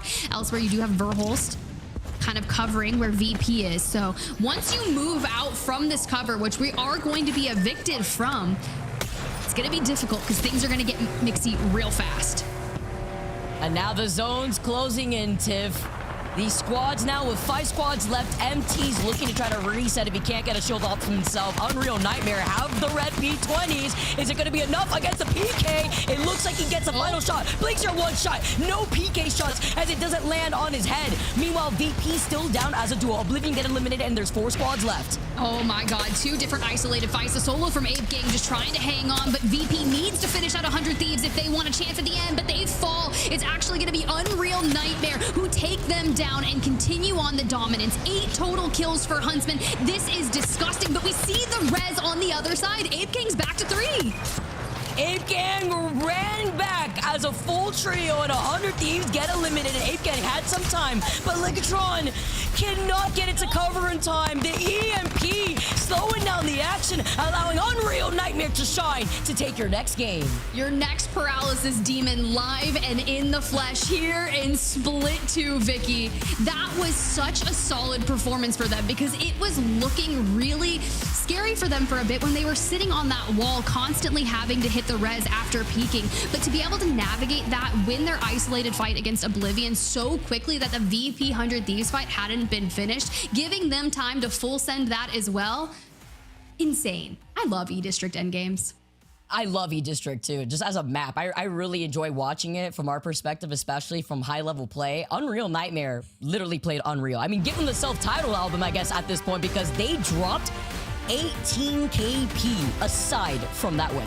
I mean, that's almost a third of the lobby here in match 2, so that's pretty disgusting. Ape Gang, we did see them kind of down there as a solo, does get the full reset, but sure, you pick up 1 kill, the placement points are going to be 9, giving you a good double digits, but because Unreal Nightmare absolutely point sponged the entirety of the lobby, you'll see when we look to the series results how one pop-off game is going to completely change the fate of our series moving on from this. But 100 Thieves, Verdice Pro, Oblivion, we saw fun there towards the end. Nice solid 8 points across the way, but Shopify Rebellion, too bad they got stifled, bro, because they had a nice 10 KP.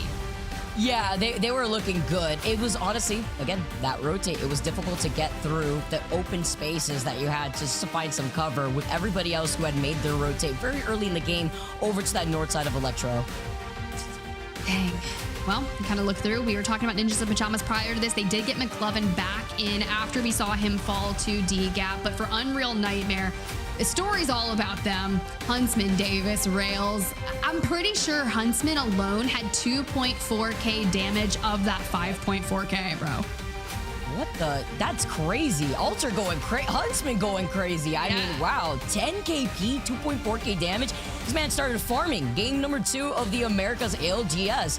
Can they keep it up? I know this is something that we keep asking, Tiff, but it's important, right? Because we see teams, they literally start so strong, but it's about them falling off, whether it be the next game right afterwards or when we swap maps. We still have another game to go on E-District. We do, and their scoreline just moving into this game was only at 5 points. They had 3 kills, so this alone moved them all the way up to the top slot with 35 total points. Now, Pioneers, after their match 1 victory, 23 points, but that's a cool 12 points back. And Shopify Rebellion, they're hanging in there as well as DKK despite leaving the lobby just a bit early. Stallions and 100 Thieves, you know, we're sitting there with Ape Gang, 5-star, Oblivion, all within that same. But this is where I'm talking about, if you have a really good game, and in Apex, what is that, like north of 18 to 26 points for a win, right?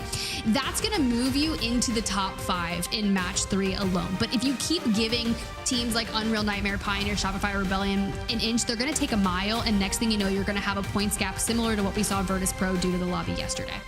Especially when there's only individual players, it's not the whole team that are soaking up this KP, right? Yeah. To me, this is an indicator that players like Zainu, Huntsman, they are on another level today. Zainu alone has 8 kills out of the 10 that we saw from that previous game. So Shopify also showing up on top. Yeah, we also saw Zainu completely chase over throughout an entire quadrant of a map to hunt down one of the Legacy's players. So it is what it is. Can they keep up that momentum, Vicky has asked? I hope so, because we still have 1 more game left to go on E-District. We are going to take a quick break, and we'll get that game on the other side.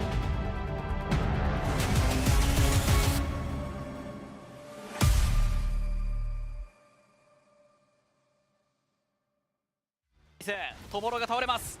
降りてきた。トモロが倒れます。降りてきた。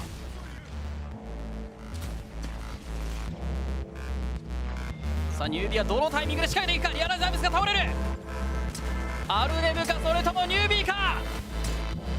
一気に仕掛けていく。アインが押した。アルネブはまだ落ちていない。アルネブ押し切りました。で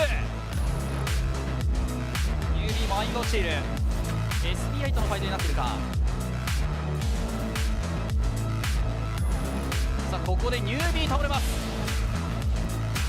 ブラックシップスと SBI 残り2部隊のファイト、最後取り切ったのは SBI イースポーツ。ブレースに対してリアルズノは一気にスイング仕掛けていきました。ただシズが倒れる。リブレース上からゆっくりと丁寧に仕掛けていきます。ワンピック取った後、そのままフラディック、最後はピースキーパー。いい感じに触ってる。ナックルから出してます。ちょっとずつ耐えられている。甚大な被害にはならなかった。ニュービーもラインを上げます。フラティックはかなり縮こまっている状況です。装填も降りなければいけない。ニュービーの方に装填仕掛けて、フラティックは逆にトリニティに対して圧をかける。最終のファイト、トリニティ最後勝ったのは装填。人が取ります。裏には戻した。装填は詰めに行くか。残りはユラリワンのみです。さあここは装填が取り切りました。アルファ1人、アルファのみです。1枚落とした。タックルを目指す。いやー、さすがにここは装填やってきました。ちょっと出して怒ますよ。涛のファイト繰り広げられて、最後アルネブが取り切った。テックウィングリアライズノバー、残りは3部隊です。ここのファイトにアルネブが介入すれば、アルネブがチャンピオンに大きく前進します。残りは2部隊、初戦チャンピオンで幕を開けました。 B と C の戦いでありますが、最後はアルネブで締めました。2回目のチャンピオン。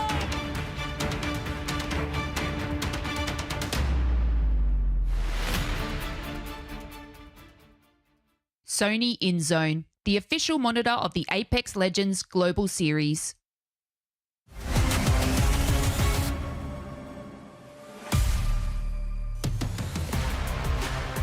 Welcome back, everyone. The first two games here on E-District done and dusted. As we move on to our final game on the map here, Alter and Caustic will be banned moving forward, Gino. Yep, two of the most overpowered characters at the moment. I mean, well, at least that's what the competitive scene thinks. You can't really argue with it at this point, right? It's in the data. Yeah, it is. And when we take a look at the final zone and what really panned out here for Unreal Nightmare, well, Tiff and I were talking about some throwbacks here during the break. Unreal Nightmare was dropping 18 KP. VP were on the other side of this Electro Dam zone, and we saw a lot of chaos ensure from these different parts, whether it be from the outskirts of this bridge or even within this bridge. Unreal Nightmare Huntsman specifically had 10 KP by the end of this game. Yeah, I mean, you know, if anyone was having nightmares, they're having flashbacks to the P20 meta with those coming out in the hands of Unreal Nightmare. And we saw this sort of tussle between 100 Thieves and Virtus.pro as they then get taken down from behind with Huntsman, as you said, eventually picking up 10 kills, a couple of those delivered to him directly out of the dropship. And it was, yeah, a very impressive performance by them in the end. A team that we, yeah, like frankly, we haven't seen a lot of so far. And all of a sudden, they just jump straight to the top of our leaderboard. I mean, when you drop a big Kahuna game like that, I'm not too surprised. But can other teams follow under a very similar suit? Or is Unreal Nightmare gonna slightly fall off? I don't think they have the best POI on E-District, actually being the last drafted team over by Canal Plaza. So they had to fight their way over after getting a quick rotate once those Evil Harvesters spawned, which Tiff highlighted briefly. You, me, and Tiff were talking about some of the changes, and one of the changes that I had noted that I just could not find in the patch notes, but it was there. It was worded slightly differently, was that instead of, I believe, 95 seconds into that first zone closing in, the Evil Harvesters now showcase themselves actually, 5 seconds right prior to that. So it's 95 seconds into the game versus the 80 that it was before. So it takes a little bit more time, which gives time to other teams to get the loot that they need before moving on to those Evil Harvesters as a priority. Again, no more Alter, no more Caustic. And with all the buildings that we usually see in E-District, wondering what we're going to have in the mix. Probably bring back that Watson as we've seen before. Oh yeah, there's gonna be a lot of that.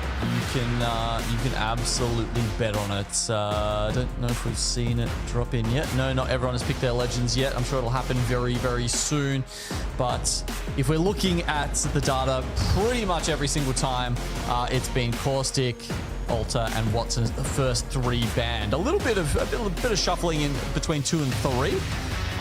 But yeah, it's almost certain to be that. Now, as we get into game 3, yeah, Unreal Nightmare way above on the top. But, you know, Shopify Rebellion, they're certainly bounced back, haven't they, Vicky? I know I did see a tweet from Zynio saying his PC crashed yesterday or something like that. He had to play on his brother's PC. You know, so I don't want to give too many excuses, but like if he comes out and plays the way that they have so far today, then, you know, maybe valid. I mean, heck, I'm not gonna lie. Having to deal with that on a show day, that's not only so stressful, but then having to reaccommodate yourself like with a different setup. I know some people could be rather picky, you know, you could just bring over your peripherals, but it could be difficult sometimes if you're at a setup, even a chair that you're not used to, in playing in a match day like this and making sure with how professional Zainu is on really having that performance. We do get to take a look at Unreal Nightmare, your winners of game number 2, already on that rotate, because again, landing over by Canal, not the best spot, but at least you have that ring console that is over by every POI, as well as a quick rotate once those Evo Harvesters spawn for them. Yeah, I mean, hopefully they grabbed that in time. But as you say, last pick in the draft, Canal Plaza is certainly nothing to write home about. Sometimes you see the teams, you know, they'll push Galleria or Electrodam straight away just to try and steal some of their loot because they are so poor coming out of that POI. But who cares when you got priority to all 3 E-District zones? Is that going to work into Unreal Nightmare's plans here like it did with Electrodam, I'm wondering too, because they do want to take a lot of these early fights now. You could already see them making that rotate after getting information off the survey beacon alone to wrap up behind the other side of Galleria, where KCP are looking to try to take a fight versus DKK, but neither DKK wants to overextend because 5-star are within the vicinity to try to 3P. Rock coming in. Now, Rock didn't get a ring console spawn, I believe, at Stadium, so that's why they're kind of wandering around looking just a little bit lost at the moment. But hey, at least they've got some KP to put on their names. But that said, there's about 5 other teams who had, I would say, less priority to this zone than them that are now going to be ahead of them when it comes to finding a spot, just because they had the misfortune of not spawning with the ring console. Actually, now that I look at their composition though, Vicky, I've just noticed they would have had to get blues anyway to get Vaxel on that Ringmaster perk, which, as you can see, he has opted in for. And they get to get that scan going here. Having that crypto available for them to get those remote scans and trying to prioritize closing in the gap being on this Pathy. Love being able to see teams also lean into the Pathfinder where they feel like they could get these rotates more comfortably, just in case whenever that altar is banned, or if they don't want to be one of the teams that we keep seeing in EMEA, the Wraiths coming out versus the Ashes.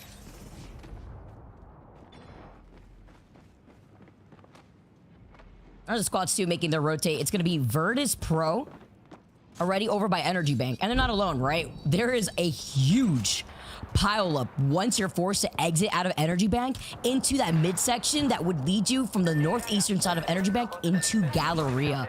That choke literally looks like a nightmare, and that's even with Unreal Nightmare being around 100 Thieves by that same exact choke. VP are trying to rotate on the outskirts of DMG, as Stallions will be also gatekeeping that ring console outside of zone to their north. Yeah, VP have had, just in the way that I suppose Unreal Nightmare have had an excellent set of zones. It's not been so great for VP, who are dropping over at Blossom Drive for this particular set of games. Now, if the ring does happen to, say, pull back to Energy Bank, VP could be in a very, very good spot.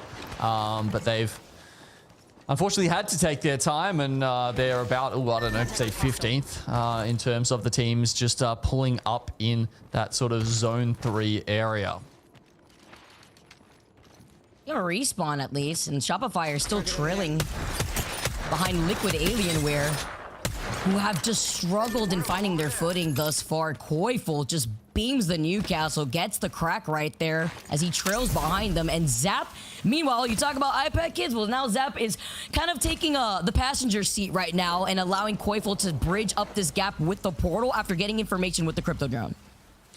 Yeah, well, this is interesting, isn't it? Because you know, we've talked about their the legend picks a little bit so far, but you know, Zap moves on to Crypto. Of course, Zap previously was IGLing TSM, so it makes sense.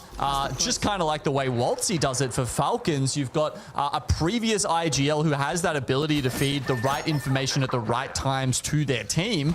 But even more than that, Koiful's gone off the Sparrow. It's not like the Sparrow's been banned. Oh, sorry, Zainu's gone off the Sparrow. It's not like Sparrow's been banned, but they've actually switched up their composition almost completely here in game 3.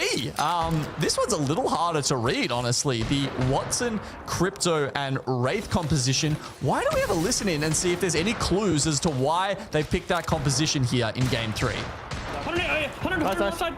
Can you port him maybe quick? I'm making him. I'm with you. I did not drunk, guys. I'm with you. We're crossing. Yeah, 3-1. That. 12 on Watson, that's right. Characters though. That's right. Coming. Hitting it. I'm I out. Do you have VP? Yeah, I have VP in 5. Reach it back up. You run. They're APing. VP. Hey, I'm doing. Nice. New team in energy bank. Can you just run? Okay, come. No. Can we look the reds? Come down. They're Caught me. Just chill. It's fine. Give me a second. Jetting. Not going up. Chill. I can't. Yeah, I'm running. They're running, yeah. They're full sprinting on me. I don't think they can catch up to you. They're fine. They're cutting you off Neon 2. Do I have one guy on me? They're like not really close.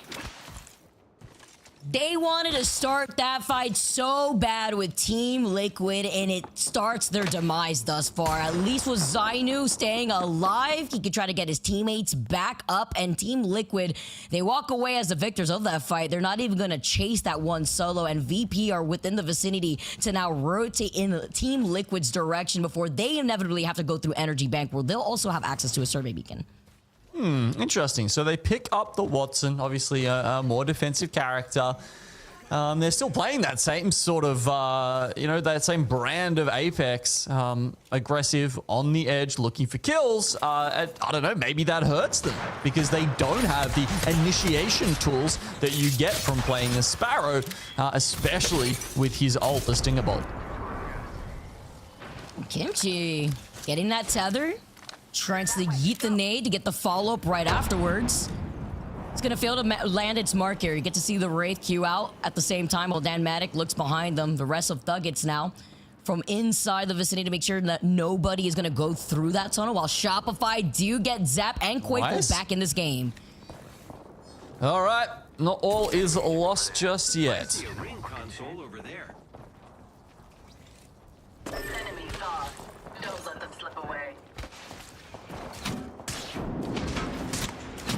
THUGGETS trying to get away though. Right behind them, pinging at them. It's Legacy Kingdom, I believe. Again, another isolated fight, but Rock does hear these shots, and being able to hold at least that southern choke without any other team waiting for you on the other side by Energy Bank is a good little spot to hold just in case these other southern teams end up collapsing on one another and you could try to 3P it. Rock would love to come in here and grab a couple of KP for themselves. Sitting down in 14th on 7 points right now. We alluded to it at the start of the day. They were, some of the old heads of the scene that have had a resurgence, but haven't shown us quite yet here on E-District. Calm before the storm. That's usually how it goes with 19 squads left still. Round 2 closing in. We usually have up to 16 squads with round 4 closing in. Saucer scanning up ahead to also be able to get that scan over by the beacon. For Puka, being on that Watson, one of the many Watsons that we have in this lobby, are trying to settle down to bunker down in that final zone. Yep, 80% pick rate there for Watson. Legacy Kingdom feels like they're playing, honestly, quite scared right now. We've seen a massive negative rotate from them trying to get away from Rock and THUGGETS as well, I suppose. Even Liquid Alienware, who, obviously got those couple of kills against Shopify Rebellion, have pulled in even closer now. I don't know how many of the teams have realized, though, It is looking like it's going to be a pullback to Energy Bank. We were talking about how happy VP would be if that happened, and I think it's about to play right into their hands. And they had gotten that information. Right? There's a ring console over to the north side by Galleria that Stallions will also not only walk away with that ring console info, but also with the Mythic Man. Oh my god. I mean, yeah, look, a Mythic Bin is always fun, but they've now got quite some time. As you said, because of the ring console scan, maybe they can get the evac out of that and then head into zone. THUGGETS, the position we watch them play for, if Rock do continue going up there, I mean, they've actually probably got God Spot at this point. You can see because it's pulled to that sort of southeast portion, it's touching the little tunnel that THUGGETS are in, and they're going to be killing it. Meanwhile, Virtus.pro, oh, I'd love to see them set up top. You know, if they can get the Watson and the Newcastle, all that utility stuff, they're playing in a very safe spot right now. But because of how this ring is pulling, if they were up top, they'd probably have quite a few teams rotating into them, and they'd be able to look for the KP there. I feel like, yeah, rotating here early is always a little scary to me too, because maybe you're getting caught with a lot of the other teams in the middle of their rotate trying to cycle through Energy Bank. But in VP's case, having to be settled here while the fight is happening all around you, you hear these EMPs going up. One EMP for NIP before sliding down with these PK shots. He misses the first one, leaves Serial Cat one, and the finishing blow from Vayne. He says, don't worry, McLevin, we got you. But oh, maybe not in the line of sight with that open door. Hopefully they can get the res, but now this is just a green light for Kuzma and Bursty and company to move up. Oh, they've left it open. As you said, just that little peek through the window is enough to see Vayne and McLovin get finished off. Kurev tries to gap it, but Ape Gang feast upon the bones.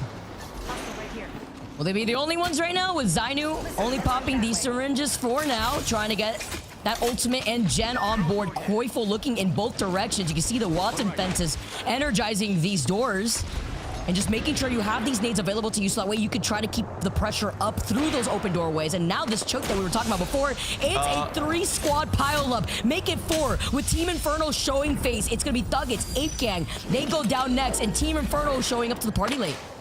Oh my god, I think Kurev actually sort of got the last laugh there. I mean, we were watching the zone close around him and being like, well, that's not going to end well. And so, sure enough, he did go down to the zone, but he takes Ape Gang down with him. So a nice little bit of griefing to get them back for that. The zone shift now is very much in the eyes of all of the IGLs who plan their next rotate, as it does reveal itself to them in that southeast capacity. And 100 Thieves and THUGGETS looking to make their move. Meanwhile, DKK are trying to come in off the background. Maybe they could find an avenue in here to get around and deal with THUGGETS, though they do have someone watching their back. Taking notes. The RE45 at that distance will loot to the PK. Understood. So close together as Stallions with the Crypto Joan and Alberlily Kraber in hand. KCP right in front of them, but taking out the purple mag on the R9. Gets the clip right after they try to get the res right in front of them. KCP in trouble. DGAP get eliminated in the Kraber shot from Alberlily to get that next knock. Do they want to extend on this? He still has a portal play, but there's 2 other teams within the area. Checking that, saying, is there anyone else there? No, not quite at the moment, but Stallions have a few teams to get through. DKK, Team Inferno, we said they were looking towards THUGGETS to come in and grab pretty much Godspot on the background. Meanwhile, Rock are trying to take this fight in the middle of Energy Bank, and they will take it over Legacy. Newcastle v Newcastle right here. Coming out with the PK. Zainu. One shot. Again, always going for these slow kills. Not sure if Zainu, he does have that medkit and that one shield bat, but trying to be a little bit more reserved here. Still holding it down here at Energy Bank because they want to continue to get aggressive. It's Shopify versus DMG, and then Rock Esports looking to keep them on the edge of zone. Oh my goodness. Drops the overflow here. He's trying to shuffle some utility around for his teammates, but oh my god, they are just getting dumped on. The EMP as well. I'm not sure whose that was, but you can see Zap here desperately trying to find some cover. I don't think he's going to be long for this world. No. Shopify Rebellion as well as DKK go down. That was Shopify's Hail Mary EMP, just to hopefully prevent the teams from looking at them and maybe try to prioritize them healing, but none of these teams are going to give up that space or that pressure. Rock, they look ahead, and while they do set up this Newcastle wall, Blinkster shows up right behind them on cue. Virtus.pro make it into the top 10 now. We see them place a portal. What are they going to do with it? Are they going to take the fight to Rock Esports? And the neighboring rank here alongside each other, and VP are still playing off that low ground. But as you highlighted, Genome, since VP has been here from the very beginning, they really haven't been able to get involved in any fights. They're still on full blue, and you see Lou taking a lot of that damage. Yeah, 0 kills so far. Haven't, the smallest amount of damage in the lobby, barely 500 between the three of them. So hopefully they've still got quite a few resources in the bank ready to try and play out this end zone. Meanwhile, oh wow, Rock actually go for the zip and just get stuck into DMG, who are on the opposite platform to them. Deeds pops in as many 108s as he can, but it's still not enough. Future Streams comes out on top. That was disgusting, though. I'm sorry. Winner in my heart, because those PK shots around that Newcastle shield was insane, but it wasn't enough. It is DMG that get the KP, and now they get the placement staying alive. Looking ahead, though, if they drop down, we already know that VP are inside that low ground tunnel by those Watson fences, probably have already moved out with the zone closing in. Oh my god, we're seeing Cersei desperately trying not to be noticed. He is not the attention seeker in this one. DMG having so much trouble here after that, trying to pull together a quick reset after that very nice fight win against Rock. But Unreal Nightmare holding on to the #1 spot here with a PK Kraber in the hand of Huntsman. That's a scary proposition. Tell me the player who basically just dropped those 10 KP in that last game. He tries to flick from one angle to another, but good luck with everybody shooting at you with these 30-30s, with these PKs. Oblivion and Blinkster, they come out on top on the other side of Energy Bank. And now T-Law. Liquid are going to hide behind the Newcastle shield, slowing it down briefly. But remember, they had approached this zone from the south side from the very beginning when they cleared the other squads that were trying to rotate from the choke. Top 5 now. VP center zone. So are 100 Thieves. T-Law, as we see, very much bunkered on the side. So it's them, Oblivion, and LG that will have to make the first move. They need to try and clear as many sight lines out as they can. Nice little pocket there from VP. You might be able to get some shots. I mean, you've got 100 ammo in the chamber. You're not going to use all of that. May as well start bursting down some of those Newcastle wall segments. And hey, maybe Lou will even stray into your crosshair. That is such a disgusting angle. The fact that the head is so easy to hit over on that side of the lip when they are trying so hard to not be in that line of sight is crazy. Stuck with their backs against the wall is VP, and Team Liquid Alienware will have to start moving forward too. No longer with the safety of the zone to their backs. They have to give up this space, and Naughty being alive from LG is looking ahead of them. Oh, I love this move from Oblivion. They take up center zone, port into the middle, and immediately put down the Newcastle wall. Hopefully then Newcastle has got the accelerator ready to go. Maybe he can get another wall for end zone. A counter slam could be crucial. T-Law actually portaling in just to try and get some damage here. Chaos everywhere. PK shots galore here. Awadis being alive. Only one member of Team Liquid left, and they are one shot. Takes that one PK shot to a toe to say goodbye. 5 squads left, and for some reason, I don't know how, but Team Liquid as that solo has survived, but not for long. 4 squads left. VP now down to a duo. Oh, we see 100 Thieves peek around the corner at Oblivion. They're getting stuck into Verdice Pro now, and MT just has to try and live as long as he can. Goes into the void just to live a little bit longer. This is not going to be, I think, very successful. There we go. VP down. Now we're up to a top 3. 100 Thieves, Oblivion, and LG left. A clean 3v3v3. LG, wrap around the corner, take care of these Watson fences. G7, PK in hand, it looks like. While the rest of Oblivion only have 1 Kraber bullet to Blinkster's name. He needs to make this count. I mean, he could thread it through all 3 of their heads and just deal with the team right now, but he has to get away from the grenades. points. Luckily, he's got the tack available, but he's put himself right in the enemy's crosshairs. They had to avoid getting kidnapped. On top of it all, 100 Thieves, alive and healthy. Wait for the dub to come to them as they are your Game 3 winners. That was an absolutely hecker's end game there. Anybody's game, right up until those last 3 seconds, it kind of felt like. And, you know, they all had walls set up and fences. It kind of felt like you couldn't go anywhere. They had Kravers ready to go. You couldn't peek them. Wow. It was just a crazy end game. And as you say, the coach comes in with the dub. He's trying to match JMO's record as the super sub right now. Hey, it worked out, and now coming out of the POI of City Hall, getting that dub and finding the position that they found themselves in after wrapping around that northern part into that northeastern side of Energy Bank, chef's kiss. They take the dub with 9 KP, Oblivion trailing right behind them. Not having as crazy as a KP game, but if anything, I feel like it's a pretty spread out KP game for everyone in this first half of our match 3 results. Gino. It is. We saw quite a few teams getting involved. I mean, that final circle, it wasn't the kill farming field, right? It really was anyone's game, and that means that, people will trade. We will see the kills spread out. But DMG picking up 8 is pretty nice for them, considering they were a little further down in the standings. Yeah, I want to bring back my girl Tip after the action that we just saw for match number 3, because not only do 100 Thieves walk away with a dub, but we get to see Oblivion and LG both secure 12 extra points. I love that you're talking about Oblivion, and I don't want to take away anything from 100 Thieves in that performance and Super Sub Bronzy going massive there in the end. But how often are we remiss by not talking about Oblivion enough? They're constantly getting in the mix, and I remember just a short 5 months ago, we had Blinkster on the broadcast, and we were kind of listening to his journey, talking about what's to come, and now you're partnered up here with Monsoon and Fun. Like, on paper, that team is absolutely disgusting, and they've been consistently making it into the end games, and short, only 3 kills. But I'm saying only 3 kills with some of the craziest fragging potential on a roster. So I'm just kind of ready for them to have all of the little things ironed out for the rest of Split 2, because I only see up and up for them, and they're 6th place overall in the series results for the day.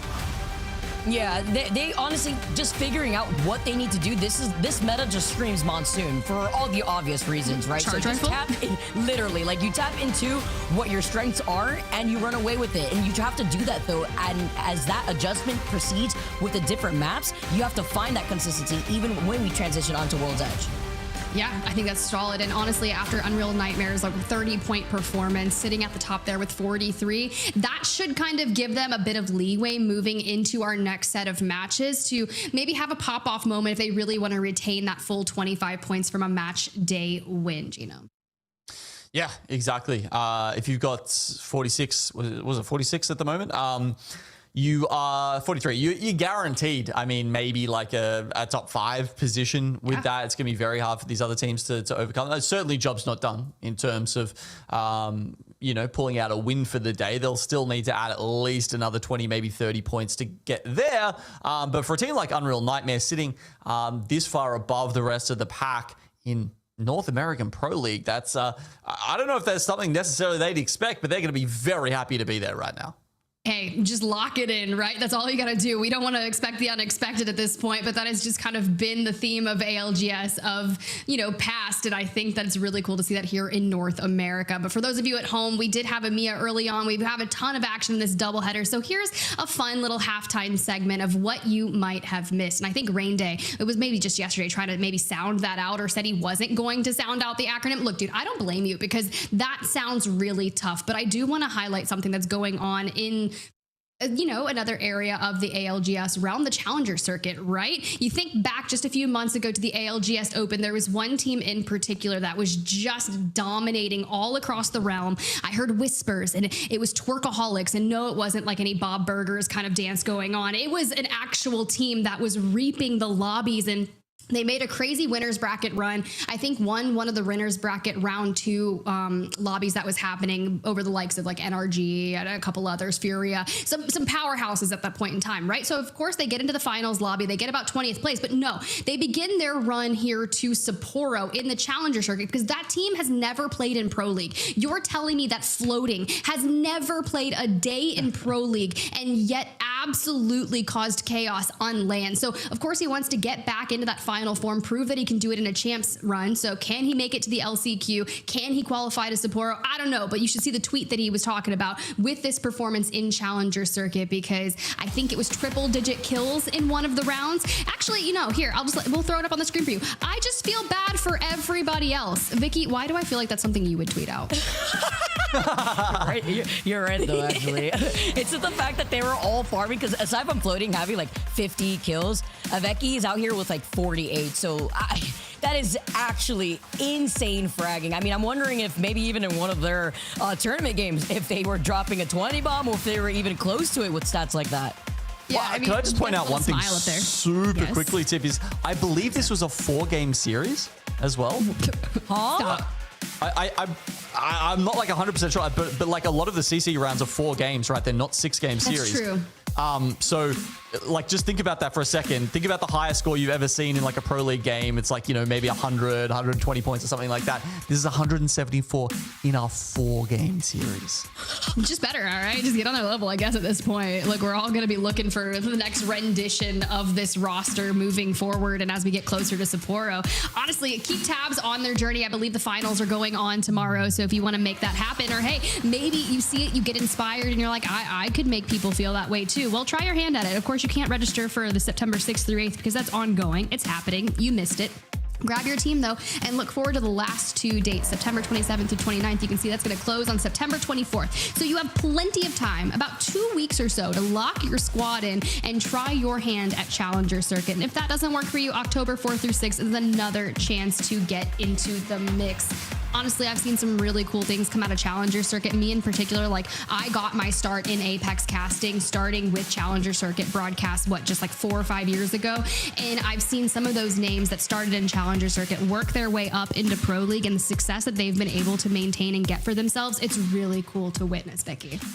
Yeah, it's crazy because you talk about your journey through Challenger Circuit. I remember Tip's journey. I was there too, doing the Challenger Circuit, being able to see a lot of these players on the come up, but also being able to see the adjustments that they've made to be a staple within Pro League. And while we're on the topic here of Pro League, I would love to recap what we got to see within APAC North, because they were also another region with the double headers that we've seen for the weekend. Apex all weekend long, because currently right now, APAC North, they had popped off.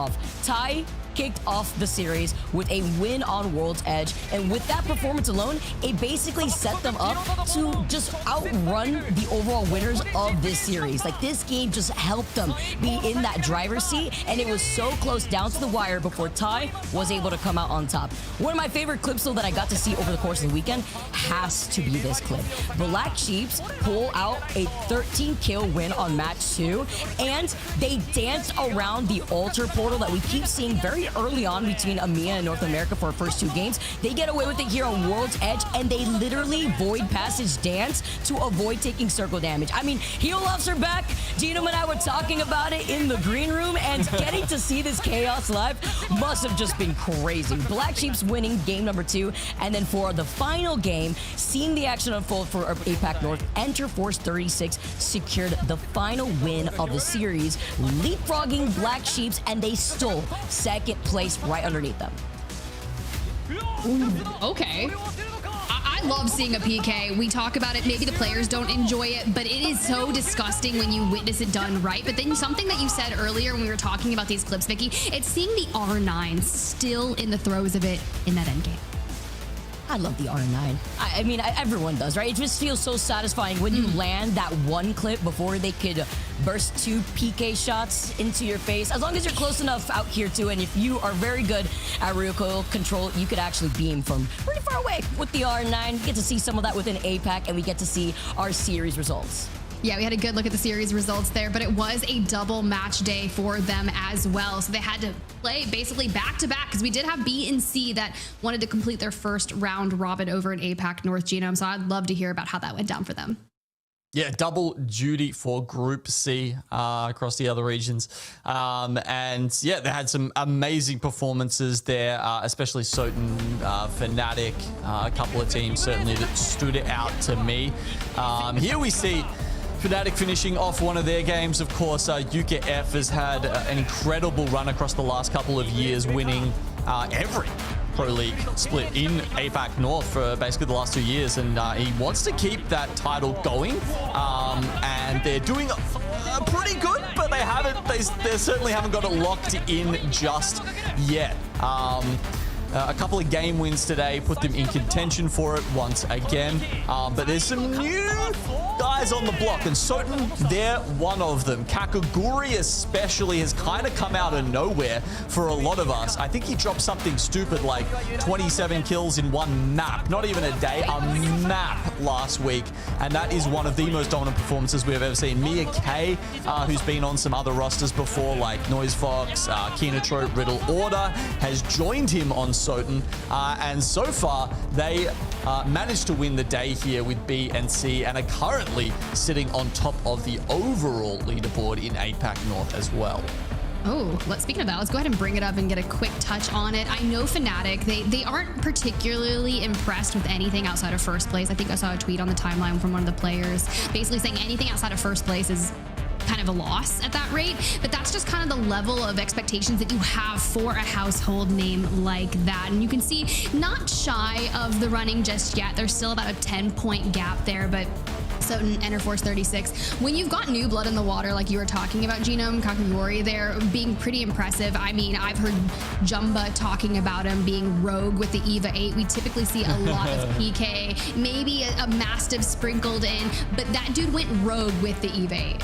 Oh, he was so good with it. And, you know, it's a region that is known for that sort of stuff. More so the Peacekeeper, honestly, because the Peacekeeper just lends itself to that type of insane movement mechanics. But you can definitely make it work if you've got, you know, maybe a little bit more indexed on like the aim side than the movement side. The EVA 8 can be incredible at the moment. It definitely can. And speaking of incredible things, I do want to go ahead and talk more about Play Apex Esports and their journey into creating content specifically, not just for like Twitter or X, as you would call it probably, but Instagram and TikTok. They have a ton of shorts content that we've been utilizing with our competitive players. And it's been really fun even seeing some of the faces behind Apex that make it work, and then kind of also getting featured in the shorts. So I'd love to go ahead and show you guys some of that at home, and make sure you go smash that follow button and run up those numbers. This is truly one of the most dominant performances we've ever seen in an ALGS like Pro League. 27 kills and 7k damage through 3 games is crazy. Even the casters just laughed at how ridiculous this leaderboard is, bro.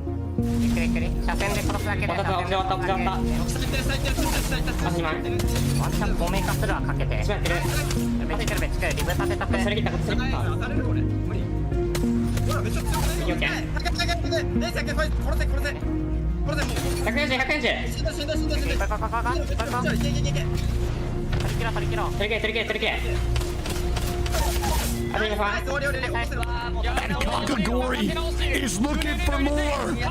He wants more. This kid is generational.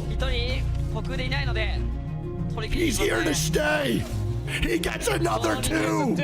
Another 1. And oh my goodness gracious, let's go.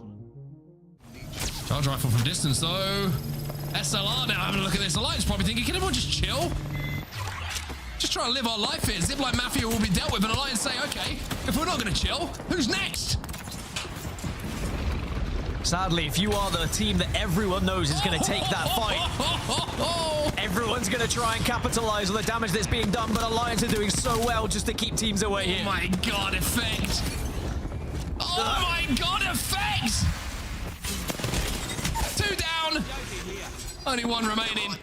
Don't blame Effect, to be honest, for going for that. It would have been quite the clip. And Alliance all of a sudden are on fire. They'll get Effect back at some point, but the amount of KP they just picked up, Alliance just held off 3 teams Get kidnapped. Yo, okay. First off, while I was watching those shorts, I was just like so entranced by them. And I don't know if it's because I was stuck on the fact that Nicewig called Kakagori generational. I don't think I've ever heard anyone say that in a play. And that's just going to stick with me from here on out, Vicky. Yeah, and meanwhile, I'm here like just dwelling off watching like the plays play out, and my mind is still on the last game at the very end. And I'm like, anyone else see the attempt on the kidnap? Did he even pull that off? Like then we swapped views from a different angle, so we didn't get to see the result. Only the chaos after you got out of the void. So I'm just still dwelling on that play. I need to get you like a poster in the back that's just like a kidnap attempt counter. It's like another day when we've been personally victimized by an alter kidnapper almost, or whatever it is with the Wraith. We've seen a ton of them, but honestly, Vicky, you deserve a nice little break. Go find that clip elsewhere and then maybe come show us from the proper POV, but we'll enjoy that. I'm going to steal Genome for a hot second because we've got some more action to get into. We're switching maps now and heading on over to World's Edge. Do you anticipate any teams to maybe rise to the occasion and try to gap the points differential that we've seen on the leaderboard thus far?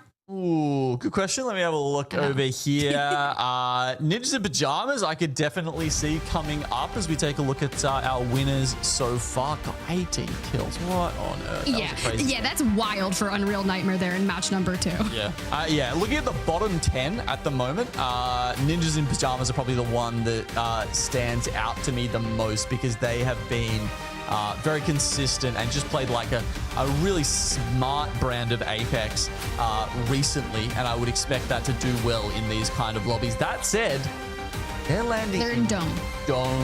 Tiff. Look at the middle of that map. Circle we had. Think of the circle we had. I know. I hope we get another one. And I hope it's like slightly to the left. That would just make my day. But even without that, the fact that we've got both Epicenter, no one's there, and we've got Fragment East, no one's there. The middle of the map is just, it's empty at the moment. And that affects rotations quite a lot. It definitely will, but all I can see is THUGGETS at Climatizer. The world is their oyster up in the northeastern side of World's Edge. Of course, Team Liquid Alienware will have some nice space coming in from Overlook. Rock, Survey Camp, when you lock in Survey Camp, you are just assuming that no one's going to take Epicenter. Therefore, you can just quickly loot through Survey and just rotate into Epi and then kind of drop on down.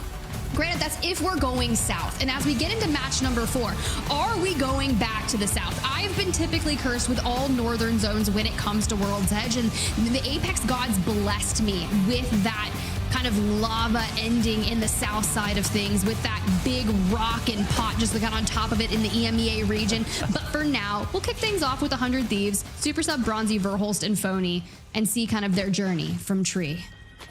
I'm not gonna lie. I didn't realize that Bronzy had that dog in it. He does. You know, when we saw Never count him out. some of the highlights from scrims, I think Onset and Gaskin were talking about that yesterday. Not only that, but now, you know, winning a game day in ALGS Pro League. And look, sure, you've got Verholst and Phony on your team. Not exactly slouches, but still, you can't just plug in any third and come out and win a game day, right? So big props to Bronzy for showing up when his team needs him in an unfortunate situation. For anyone who missed that, Jen unfortunately is just sorting out some sort of administrative stuff right now and couldn't be with the team, so he might miss the first week or two. That's crazy. I thought he left Apex to become a professional model. I thought that's what the lore was, but you never really know. No, I'm just kidding, but you never know. We could start rumors here on main broadcast. Yeah, I mean, I'd hire him to be like the Giga Chad man IRL. Why not? Yeah, there you go. Being a Giga Chad, the circle definitely doesn't want to go back south for me. God forbid. We're going to go to Countdown Landslide. And what do you hedge your bets on the pool there, Genome, as you see Oblivion already make it a quick rotate? Oof. It's very central, isn't it? It definitely could be either. I'm going to guess somewhere in the middle. I don't think it'll go to either P or I. I think it'll be in the sort of the flat area in between. I like it because everyone seems to be making their way on over towards the dead center. You can see Oblivion moving on in, and now Ape Gang, Bursty, pops out from the staircase, and we just see TLs just get bombarded by that frag. Legatron really icing out. He's down already, and yeah, that means Ape Gang, surely they can come in here and look for the other couple of kills as well. No one else really willing to get involved in this. We've got Oblivion and LG looking on from further up in that sort of mid-ground that I was just talking about. But there we go. See ya for Bursty now. You can just dip out of there. We do still have Oblivion on the horizon and Legacy kind of moving into the tunnel. But as you see, gonna hit that redeploy. Elsewhere, we're gonna pull up and talk about everyone hitting that rotate. I love that we were highlighting Ninjas in Pyjamas and how they were landing Dome and what that journey on World's Edge was gonna look like. Well, it's gonna be a long one because we still have to get through a ton of heavy hitting names. Pioneers who had that pop off in match number 1. Would love to see them kind of find some success on the back half. Now, I say that, but they're still in 3rd place with 26 points. It's not like they're anything out of the ordinary.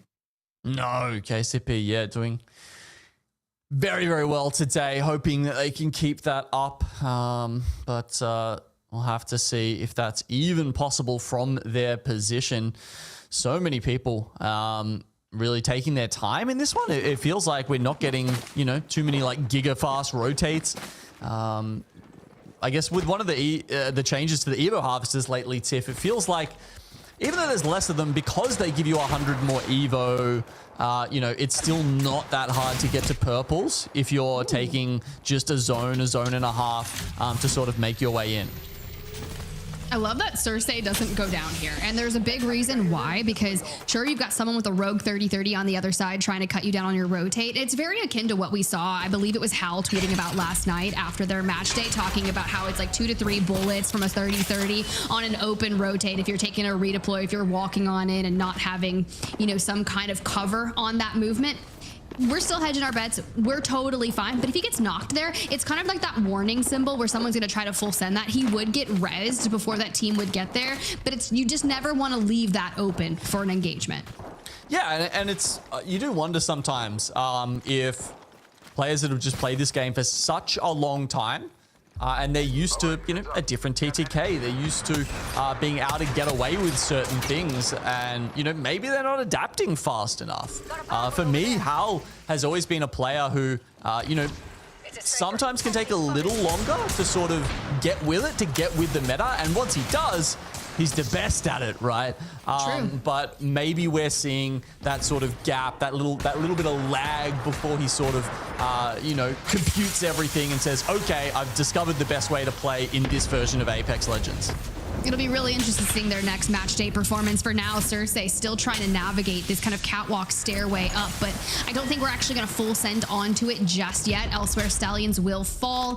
DKK is actually going to be the team on the other side of KCP. You can see that Jay is going to finally get that full onto Keon, but we'll check in with them later because Inferno on the screen, trying to wave the white flag for a hot second.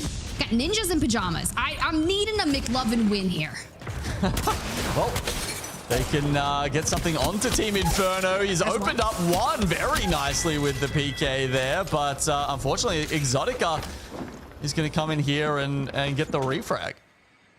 The cool thing is, I think he did enough to like kind of sacrifice and distract, because there was a balloon in play and 1 or 2 members of Ninjas in Pyjamas got out. So you know he'll be back in it before long. So keep tabs on that. There's likely going to be a reset. But elsewhere, Virtus Pro just got disintegrated by a frag grenade, which is very tough for that. Like, not what I want to see happen in map number 4. Yeah, it looks like they were trying to get a spot fairly central in the zone. VP are landing down at stacks at the moment, so it was a fairly long rotate for them. That means I think they went for a sort of risky play to try and just slam a spot in the middle where I was talking about, near one of those caravans, and it has not worked out for them, sadly. Dangerous. Shopify Rebellion going to be late to the rotation as well. And Zainu back on the Sparrow is going to be cut down here. Koi and Zap going to be relegated to that duo. And they still have DMG putting the pressure on.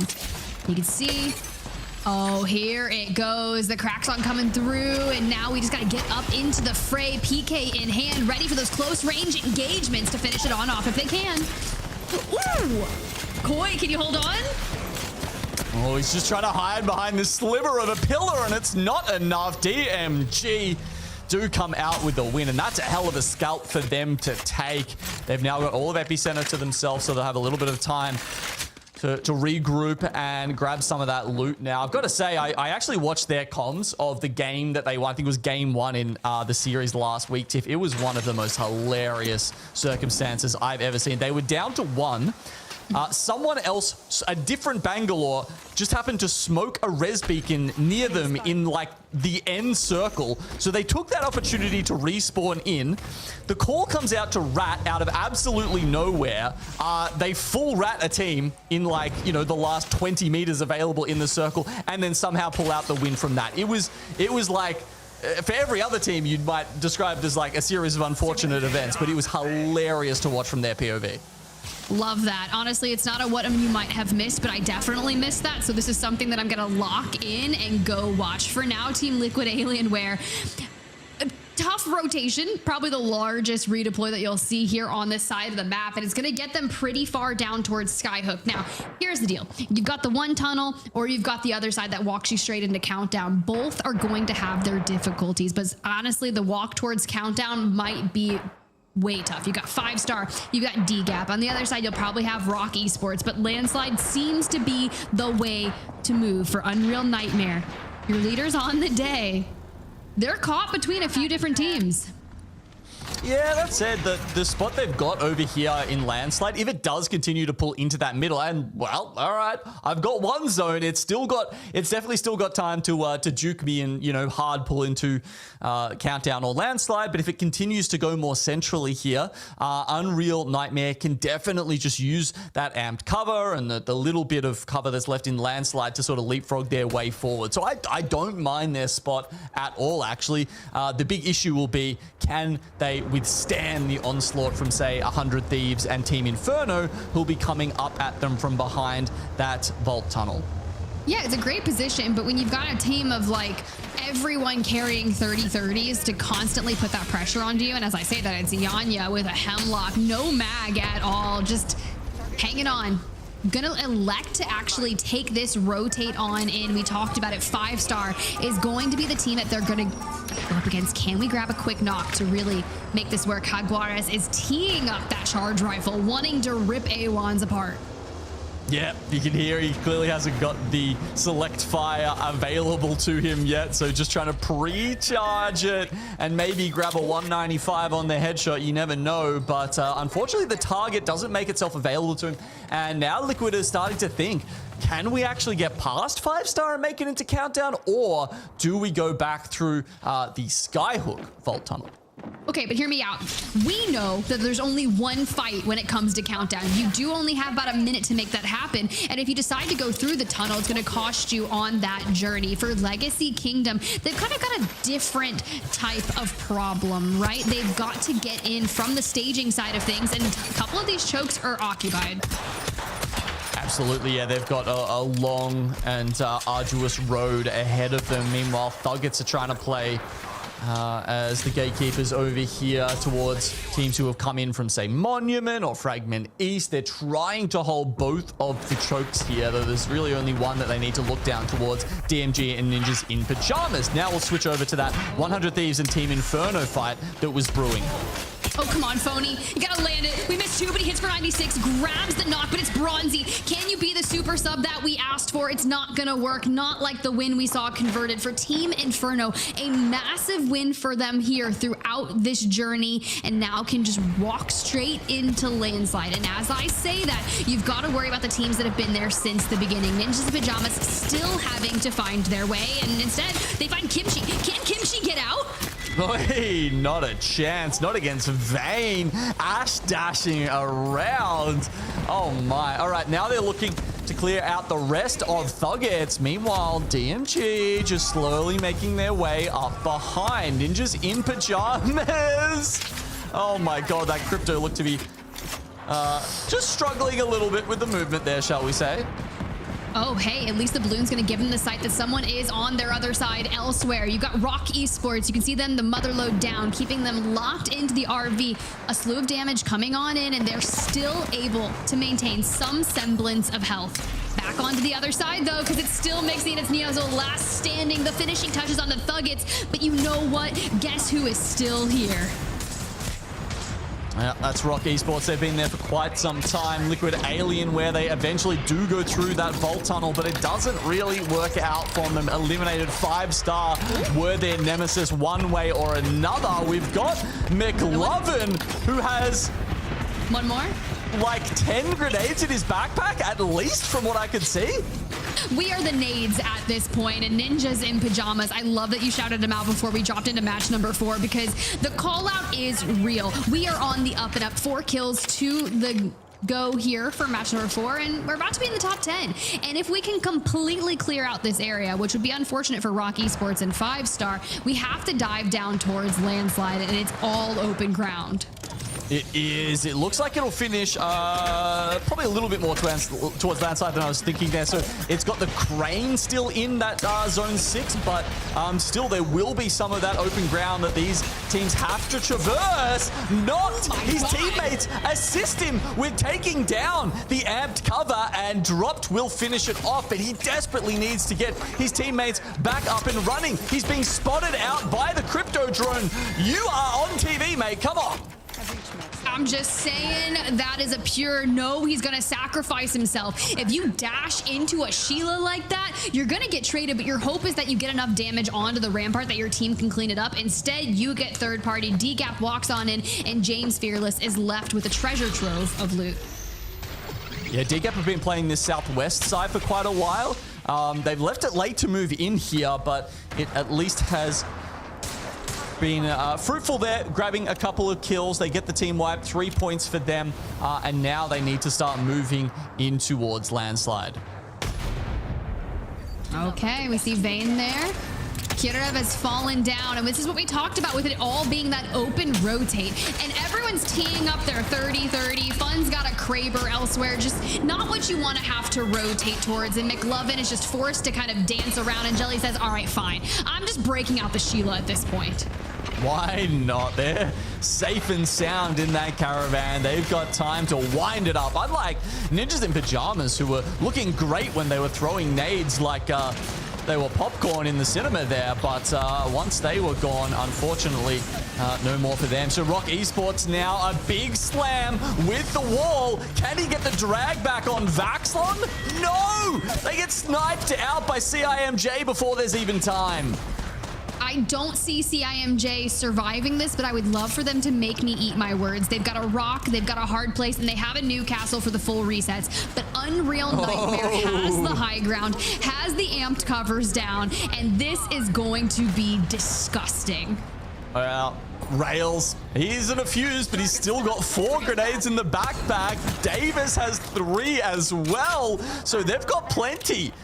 You know, sometimes when you get to this position, you might have used a lot of that utility already just to secure such a strong spot, but not Unreal Nightmare. They've got it all ready to go in the backpack, and it actually pulls even further southwest, and this means you've got teams essentially just playing the train cars. DMG, Pioneers, and Oblivion, each with 1, and DGAP just hoping to crawl into zone there on that western edge.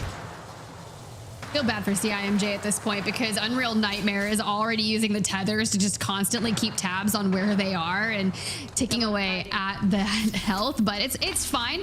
They'll mount a comeback and try to hope that everyone else kind of gets involved with each other so that they can rotate under that. But for LG, they've made their move. They hit the Newcastle wall slam, and they're going to try to play between this fence line, and at least they do have the amped cover and the wall to work with. Yeah, it's such a powerful combination. We've seen it time and time again over the last couple of weeks that together it is very hard to punch through unless you have your own Sheila. And of course, Rails from the high ground is, I can't imagine how much damage he's going to be doing, not only with those grenades, as you mentioned, the snares, most likely he's going to have gone with the greedy snare upgrade. And there you go, CMJ, GG. GG. To the lobby we go, and now sets the final standpoint here as DGAP looks to make a play onto Oblivion. Blinkster falls low, but is able to retreat back into the caravan. Focus on taking just a couple of seconds here to get shields back into the mix of things. But Blinkster, can we line it up? Can we thread the needle? 3 bullets in the chamber, and honestly, I'd love to see a collat. Be efficient. Yeah, it's interesting. Like, when you come into these fights late and you're like, was that a kidnap attempt? Like, were DGAP trying to make their way into the caravan? Like, it's hard to know which way the portal went because both teams are rocking the Wraith. But DGAP have apparently just found, like, a pixel to sit in at the edge of this circle. Of course, that won't last them for long. Back to the high ground for a brief moment of check-in. At least Fun's got more bullets in the chamber for his Kraber. What is it, 8 total shots here for the end game? Gotta make them count. 17 players left in the lobby. We could do some damage with that. Only 3 in the chamber from Blixer, and there's 1. He's actually going to pop out. They kind of want to go this. Does his team have any nades to try and finish that off? He'd love for that Kraber bullet not to have gone to waste, but unfortunately, they can't afford to push it. Oh, well, Monsoon doesn't need a Kraber. He's got a G7 count, and he's putting it straight into DGAP, and I think that one's going to come through. A couple of kills going to float their way. 4th overall on the day. I love what I'm seeing for LG. You got the call out from Fun. You see the rotate coming on in, and he's going to look for the angle and line them straight on up. 210. Can we hit another? I see a hip bone, and I want to connect to it. So that's a double Kraber for Oblivion, right? They've got multiple avenues covered with care package weapons right now. Oh, it's okay. 1 bullet left for Blixer and his Kraber. He's able to get on back to safety after missing that shot. It was risky and would have been nice, but DGAP does fall. An Unreal Nightmare is able to look straight down with the Sheila. That one's gonna hurt. Now look, we know that they can close out games, but the issue with being up here, Tiff, is it's not going to stay in the zone long enough. Have they done enough damage? Have they used the time in God's spot to clear the path ahead of them? Well, they got DMG raining Hellfire from above. Some members of LG still in the mix, and Oblivion said, let me get into it. And Huntsman hits for 108 straight onto Blixer and lets him kind of regret on the peek over. LG does fall, and Unreal Nightmare is holding on. It was Huntsman who had 2.4k of that 4+k damage in an earlier match, and he's going massive. Pioneers now left against DMG. Can Cruel Buckle finish this one off? They're trying to withstand the Stinger Bolt on top of them. Amp cover to try and just cover their back. Surely they've got this over DMG. Surely they do. We're looking for angles here, trying to pop on up. Future Streams just above. PK in hand. We're diving around, and Pioneers net themselves another win. Oy, oy, oy. Pioneers showing up today. They started it off with a win, of course, in match number 1, and now they've backed it up with a 21-point win in game 4. Very good stuff for Cersei, Cruel Buckle, and Jay. Some of the up-and-coming names in our scene. Yeah, I think it's really stellar because, I mean, when they got that first initial victory, Vicky was talking about it. Cersei IGLing, super young gun, 16? That's insane. I can only count on I would have never been able to IGL a professional Apex team at 16. Just no way. It just kind of shows the level of maturity that he's worked to get towards, and it couples with the success. It's just really nicely done to see here. Yeah, look, I could barely string together a lunch a lunch for school at that point, Tiff. Watching wrestling. The fact that he can manage a competitive Apex team at the highest level is something I am very impressed by. And yeah, 21 points is an impressive total to walk away with. DMG, not too bad there with 13. Unreal Nightmare, 16 for them is a good result. But honestly, from their spot, I wanted more. They had so many nades. They had Sheila. They had high ground. They really needed to put the pain into those 2 or 3 teams just below them and in front of them before it was too late and they had to drop down. They needed to do the work first and not try and rely on a coin flip later. It's true, but they did have that rampart, and something that you noted when they were up on the crane is, like, imagine if they would have had a fuse. You would have constantly been able to put even more pressure down below on those teams. But I think because teams knew they were up there on the crane, they had to play in such an angle that would cut off anything from them. But as you see the head-to-head here, you got Jay, Cruel Buckle, and Cersei. 9 kills, 3,200 damage. But Unreal Nightmare still, look at that, same amount of kills, but the damage though, and that just goes to show you that we weren't able to convert on a lot of the damage we were getting from on top of the crane. Yeah, and we just had a crazy stat come in. Our Pioneers were about even on their damage differential. That's how much damage they put out versus how much they received. Whereas Unreal Nightmare, I think it was plus 3.8k. Yeah, I'm just looking at this on the stats page. It is almost 4,000 damage. They put out more than they got in. That is, look, so I may have been a bit harsh about, their utilization of that high ground, but certainly they were trying. Yeah, they definitely were. I mean, you had the entire field ahead of you on towards the north side where teams were coming out of the choke points looking to try and get into landslide. They were basically being denied entry by Unreal Nightmare. And as we move on to the series results, mind you, this was just game number 4. So we still have 2 more in tow for Unreal Nightmare to hold on in a 12-point gap over second place. And that's with Pioneers winning 2 matches on the day, Gino. Oh. Yeah, that's crazy. I mean, just look at the kill points. That's all you have to look at. 35 compared to the rest of this lobby where the next highest is 18. They are literally doubling everyone else in the lobby right now as far as kill points go. That's because they got a 30-point win. It's like, we got the 1 win, but we did it in absolute domination. But here's the deal. We do still have those 2 more maps to go. We're not done with World's Edge, and we're not done with match day number 3 here in North America. We are going to take a quick break. And on the other side of this, Vicky and Genome are going to be crushing the cast to round us out of this day.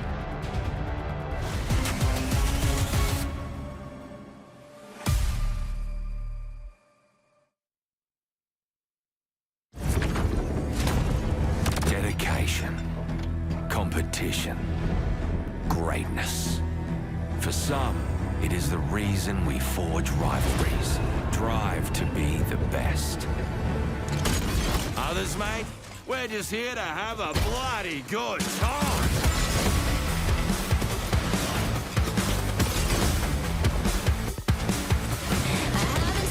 Oh, yeah.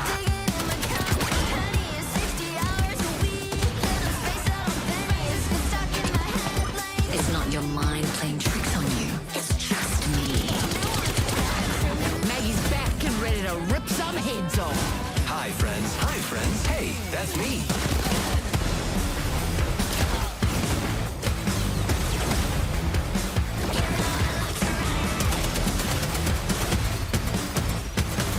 A new game that brings together matchsticks and gunpowder in bloody matrimony.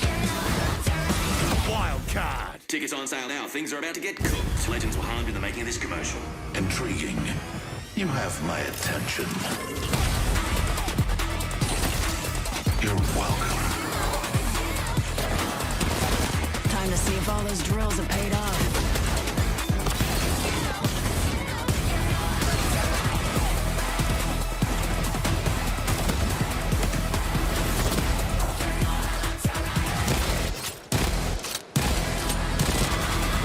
Triple kill. I'd say congrats 3 times, but we're still in.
Red Bull is the official energy drink of the Apex Legends Global Series.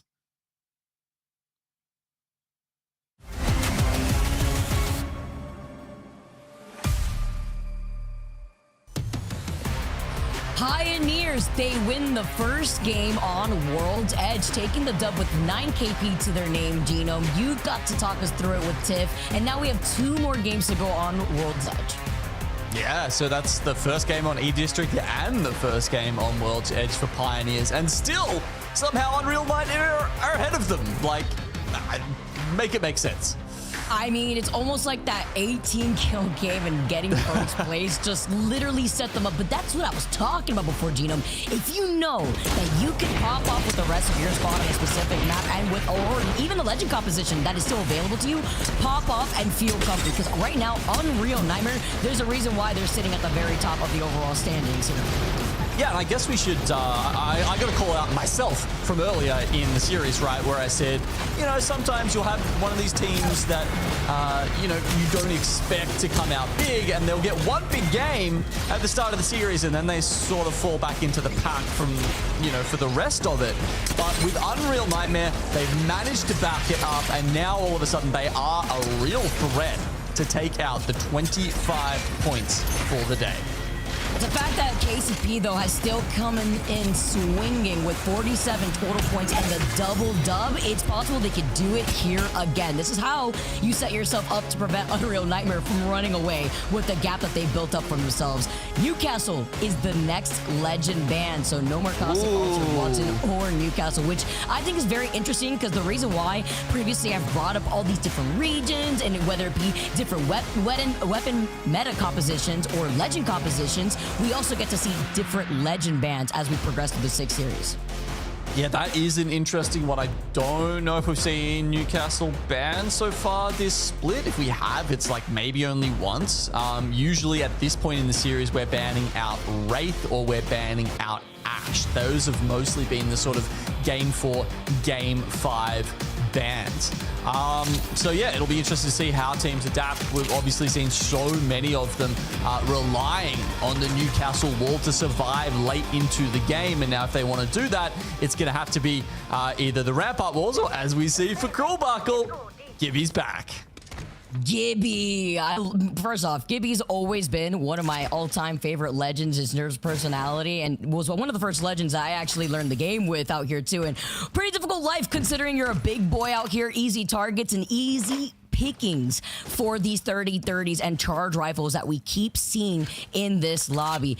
KCP, though, were able to come all the way down south from their POI over by this side here, all the way up to Landslide, where that last game had ended, and they were able to find that spacing successfully. Now with a zone like this, though, it's still kind of pulling towards the edge of Landslide, more so towards Harvester, wondering if it's going to be towards that northern Harvester side, as you can see right here, the sneak peek of where that next zone is going to be pulling. Yeah, we have had a ton of Harvester endings recently. I actually don't think it'll be even the northern side. I think because of the amount of mountainside in this zone, Vicky, it'll actually continue to pull towards either the south or the western wings of Harvester.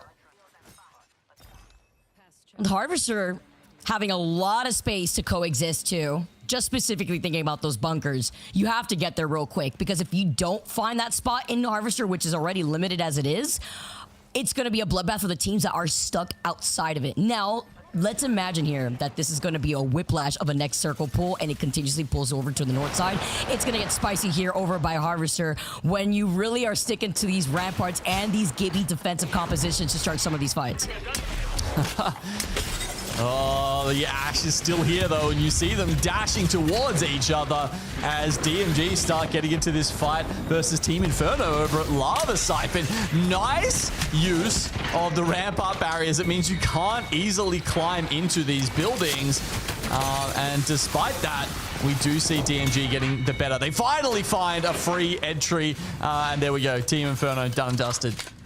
And a very quick fight at that, with no 3P in sight for now. So they get the loot that they need, and now they take over this northern side of Lava Siphon in the meantime, because there are other teams within the vicinity that will probably make their rotate to the Lava Siphon, because there is that ring console to the south side of the edge of that next zone. So for the teams that have to take a slower rotate due to their POI, they will want to prioritize that Lava Siphon ring console on their rotate.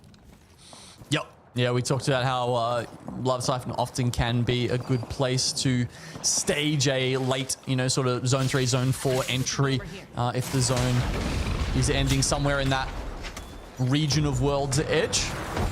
We just saw Stallions take a hit and look like they're going to have to fall back and go for a respawn somewhere around staging. Meanwhile, we've got DGAP. Looks like they're taking on DKK, one of our most notable Orgless teams at the moment. Taking onto the high ground, though, and having a great position, leaving one of those players right below Keon's feet. One shot, while Keon, in an even better spot, gets the final bullet onto Avali. 30-30 shots, again, continuously is the meta, as Golden one shot is hiding. Was able to pop the shield back. They didn't hear him? They didn't hear him! He popped the shield back, but he doesn't have any trigger discipline. He still takes shots, and despite DKK having the number advantage, they take him over, and now the third party is here. Yeah, look, I think even if he hadn't have made any noise there, it looks like Oblivion would have been in to finish him off without a second thought. So they pull up now and they will chase DKK out, who I think have made it out without... oh no, they did lose the one member. The crypto has gone down for them. Hopefully they're going to be able to reset. Very least, DGAP getting eliminated now officially. 18 squads left. And while Oblivion are going to be able to loot this up over to the north side of Thermal Station if they haven't already gotten the scan over by the north side of the ring console Thermal and the survey beacon. NIP have the same idea, and they're actually trailing right behind Oblivion eventually, who are making some noise and taking some shots.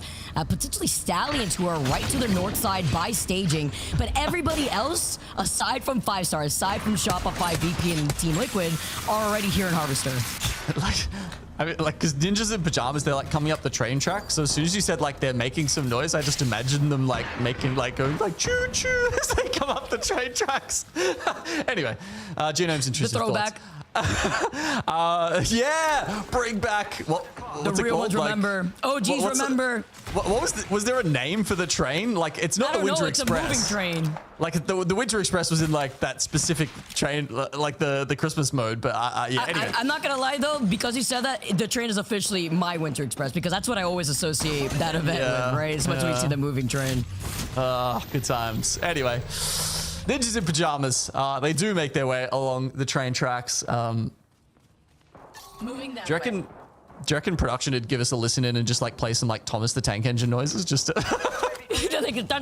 like what they did for Tiffany when she came right back around. I love that. Playing right into it though, and if you do want to mow down the competition, at least in this case, NIP, who had wrapped around the other side of Oblivion, with Oblivion now moving deeper into the zone, maybe feeling some of that pressure, has allowed NIP to have free reign over getting these beacon scans. So they'll be able to try to prioritize these objectives, and now with the next ring, it's going to be continuously pulling over to the northwestern side.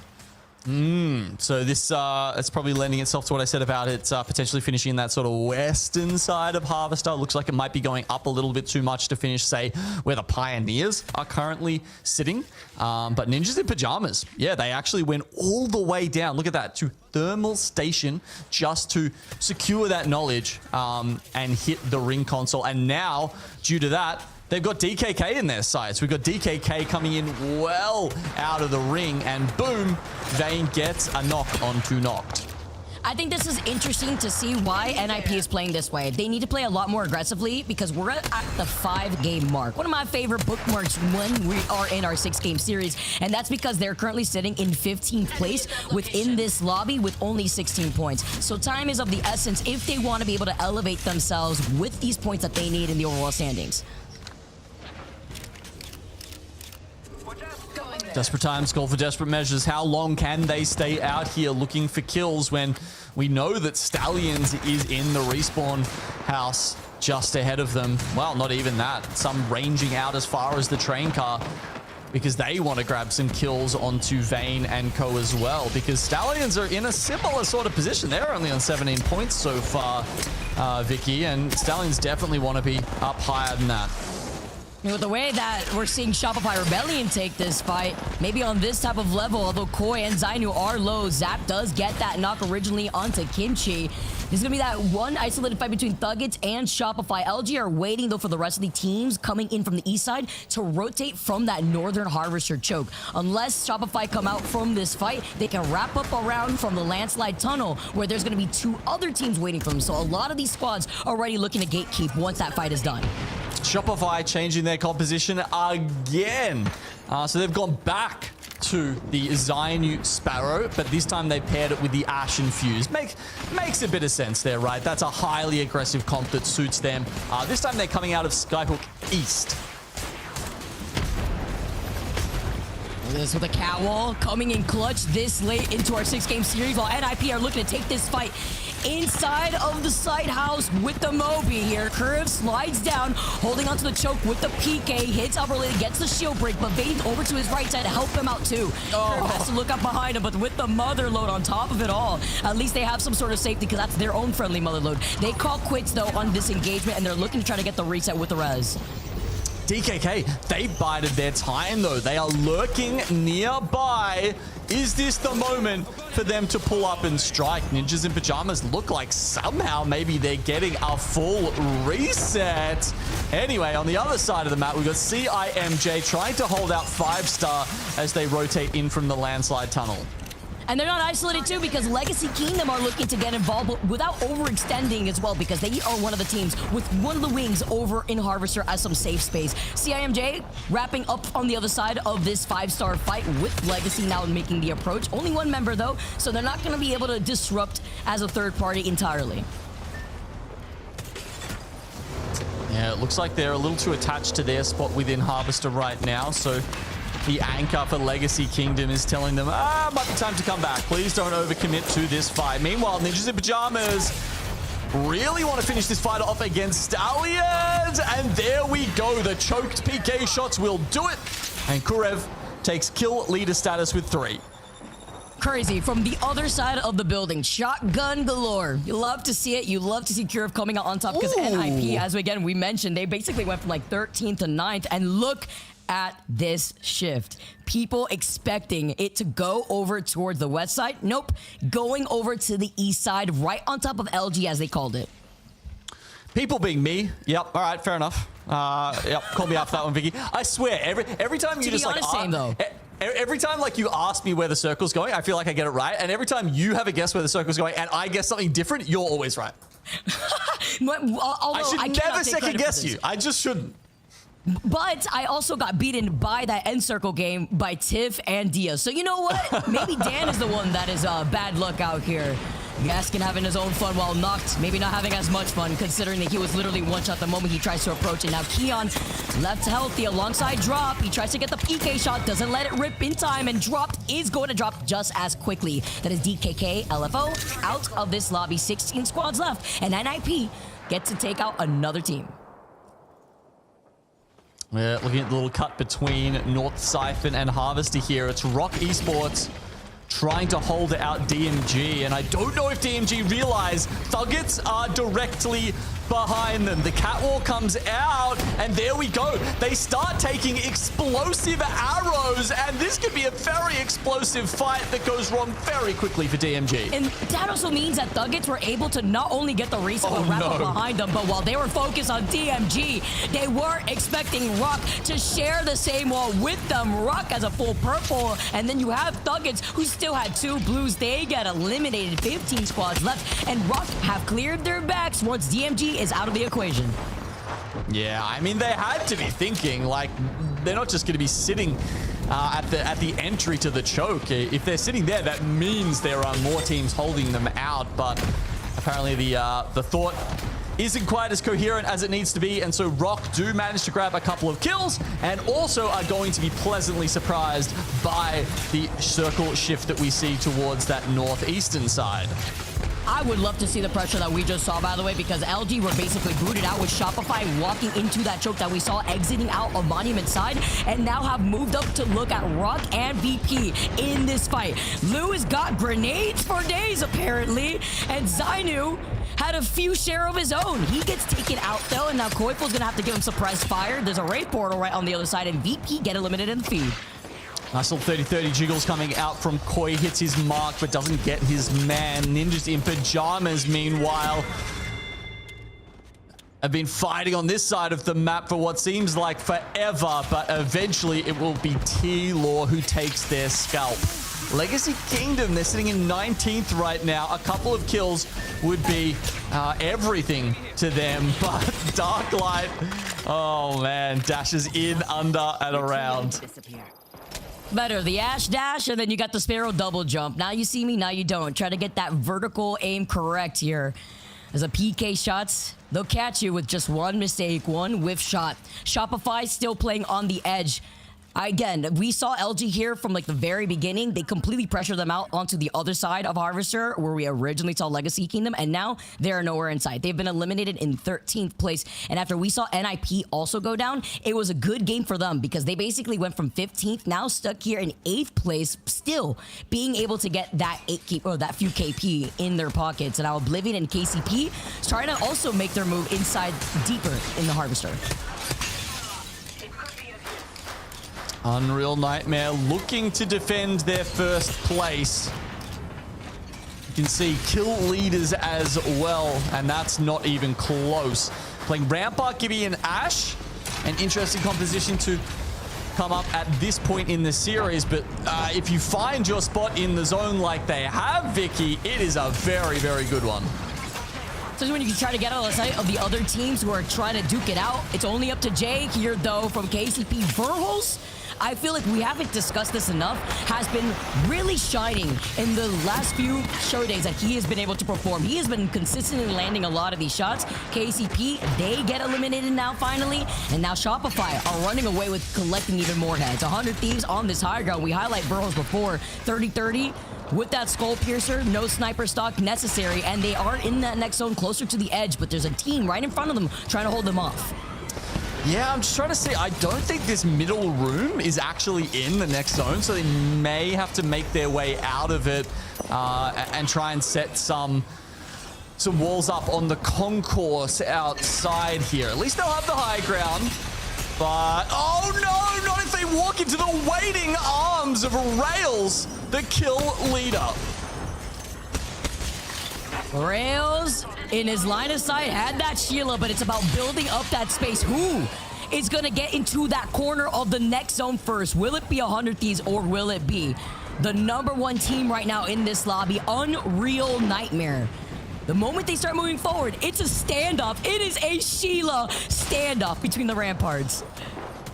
Unfortunately for 100 Thieves, I think they're going to have to... No, actually, no. You know what? I think Unreal Nightmare have to move first, but they do have Gibby Bubble.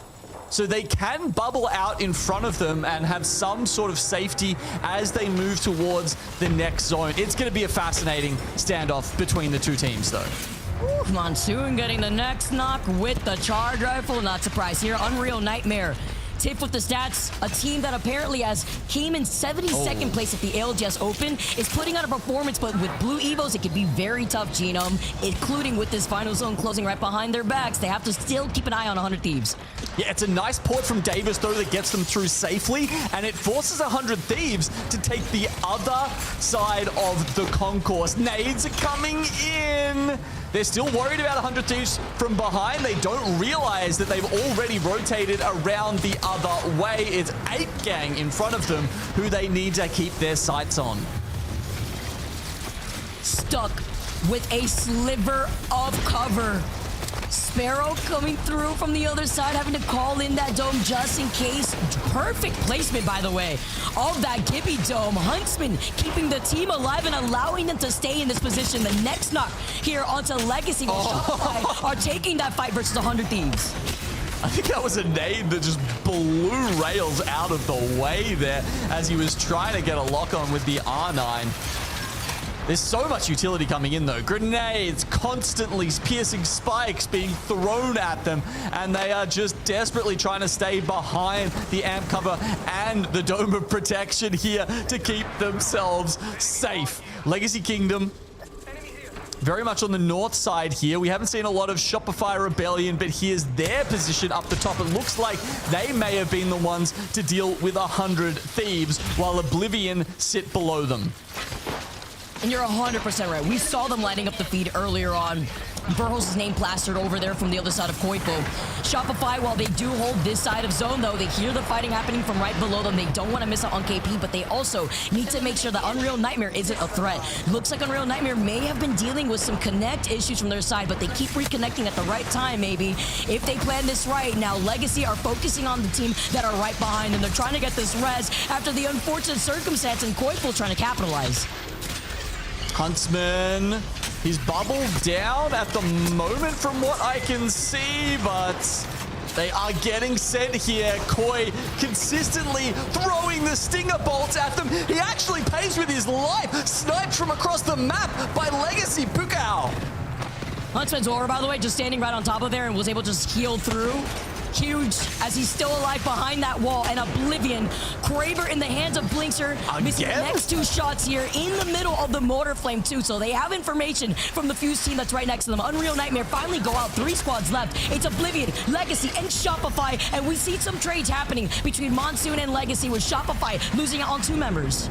I don't think Blixer was trying to go back through the portal, and by the time he does, it's almost too late. He takes a lot of zone damage. They pull in, and Legacy Kingdom, cool, calm, collected, come in from the less contested side of the zone and actually take the win against all of the big dogs there. That was well needed here too. This probably has elevated them into the top 5, top 6 of the overall standings for the day alone, and with a great patient win at that. I know that Harvester zones, they can be tricky. There's a lot of areas to coexist, but there's also a lot of openings to get shot at if you end up rotating there early and you don't have the proper legend composition to protect yourself. Yeah, well, that's why I was kind of surprised, right? Because usually the Harvester zones, they'll finish around the edge of one of those arms, and then you have this sort of contest of like people coming out of Harvester, playing on top of one of the wings, and then flooding into the open ground, whereas that one actually finished inside Harvester, and you've got all this high ground, the level disparities coming into play, and it made it really interesting, especially with all of the, as Gaskin puts it, fake cover available to the teams. Fake cover, of course. It's honestly, we've been seeing it between the Rampart problems, or now in this game, the Gibby Dome bubbles coming out after Newcastle has found himself banned. We see Legacy walk up with 13 KP. Talk about Unreal Nightmare, unfortunately couldn't get any KP, but they at least got placement points while they're still in first place. That's kind of weird, hey? Opposite of what we've come to expect from them, but hey, 5 points is 5 points. You know what they say? 10 kills for Ninjas in Pyjamas is not bad, but it's Shopify Rebellion who are making the comeback today to, you know, put away all the doubters that certainly came out of the woodwork after their performance yesterday. Kills across the board from them. Zainu with 5, Koifa with 3, and Zap as well with 3. Oblivion just keep finding their way into end circles and keep finding Kravers in their hands as well, which I think is keeping the other teams away from them. And that'll put them up to an equal 3rd spot with 50 points. Still performing out here. I love seeing this from Oblivion back at home in World's Edge. 50 total points, tied that together with Pioneers in 2nd place. It's heating up, and we still have only 1 more game to go. Shopify also understood the assignment. Notice that they were playing a lot more aggressively, trying to take LG spot originally when they booted them off, and unfortunately fell by the end of that collapse with these 4 different squads fighting each other. It does feel like there's a bit of a 2-tier system between those teams that we saw there, with, you know, a couple at the top and then a bunch below, say 22 points that I think are going to struggle to catch up in this last game, Vicky. I think a big part of it were the teams that, again, had that early start on E-District. Now you kind of figure out your pacing on World's Edge, and you don't feel as pressured depending on how you've performed thus far. Now going into the final game, though, if your team's like LG with 24 points, or even Team Liquid, who is sitting in 16th place with 17 points, it's time to wake up. Better late than never. We got 1 final game to go on World's Edge on the other side of this break.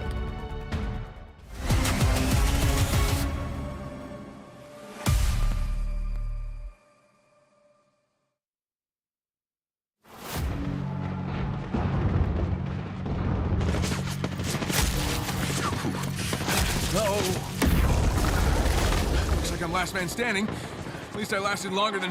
Anything you can do, I can do better.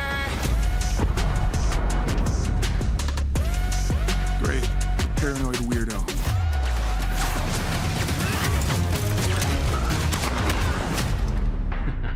Try and keep up, old man. I can do anything better than you. No, you can't. Yes, I can. No, you can't. Yes, I can. No, you can't. Yes, I can. Yes, I can. Hey, Max, you the boys koalas? Bring it on, you clog dummy.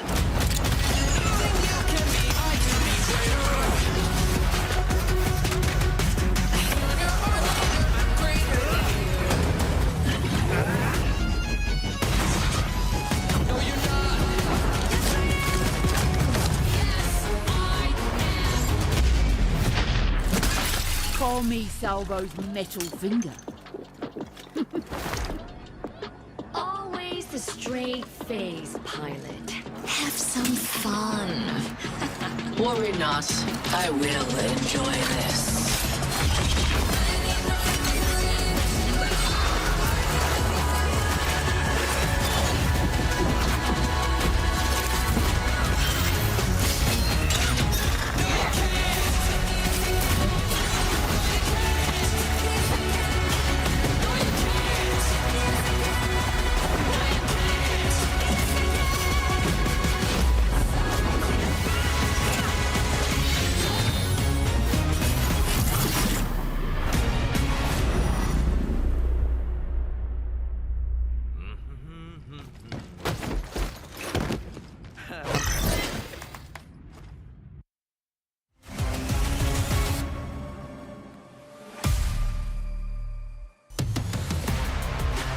Welcome back, everybody, to the ALGS. We're here in the Americas, and we got one final game to go. Macho agrees with me in the background, just making sure you guys are awake and hyped for our final game, because as we've already mentioned before, these teams, they see where they stand right now in the overall standings while we take a look at the final circle and what these teams need to do to take the dub at the end of the day. I agree, Macho. Yes, as we go over the final circle, looks like we may have a TriCast going on, Genome, as we take a look at Legacy Great here, analysis. over to the side, and Shopify Rebellion over on the other side. Oblivion had one heck of a game, but I don't know how they keep getting these Cravers. Yeah, that's a good question. It might have something to do with the fact that Blixer is playing Wraith, and they can portal for those care packages, because they certainly, I mean, what's that? It's at least, we haven't seen all the players yet, but it's at least 3 Cravers between the 3 of them in the last 2 games. So, oh, wow, the fade away. Oh, man, that would, you know, even LeBron would blush at that one. Oh, man, that was crazy. Leave it to him to pull something like that off. But unfortunately, don't get the dub. But Legacy walks away with 13 KP, which also means something we have to highlight here, Genome. Ash is the last legend banned within our 6-game series. Indeed. So we don't have a Wraith ban. That's usually the one that's been gone by now. Swap that out for the Newcastle. And yeah, that's interesting. That means, you know, more of those Wraith plays. You can expect them from Oblivion, from a lot of the other teams that have been leaning into the kidnaps and the portal rotates. It just depends what kind of end zone we see and, you know, whether the Wraith portals can come in handy or not. Sometimes, some end zones, they are absolutely crucial. And in other ones, you're like, well, we're still in the open. What's the point?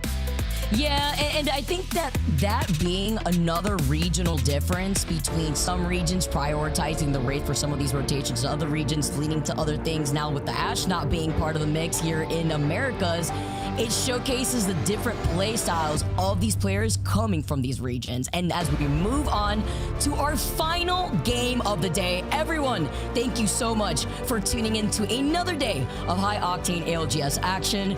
We get to see a lot more of our teams figure out where the meta stands, what are the weapon compositions that they need to be running, because a lot of them, they're paying for it in the middle of these rotates once they feel like they did not get that end zone circle call out right.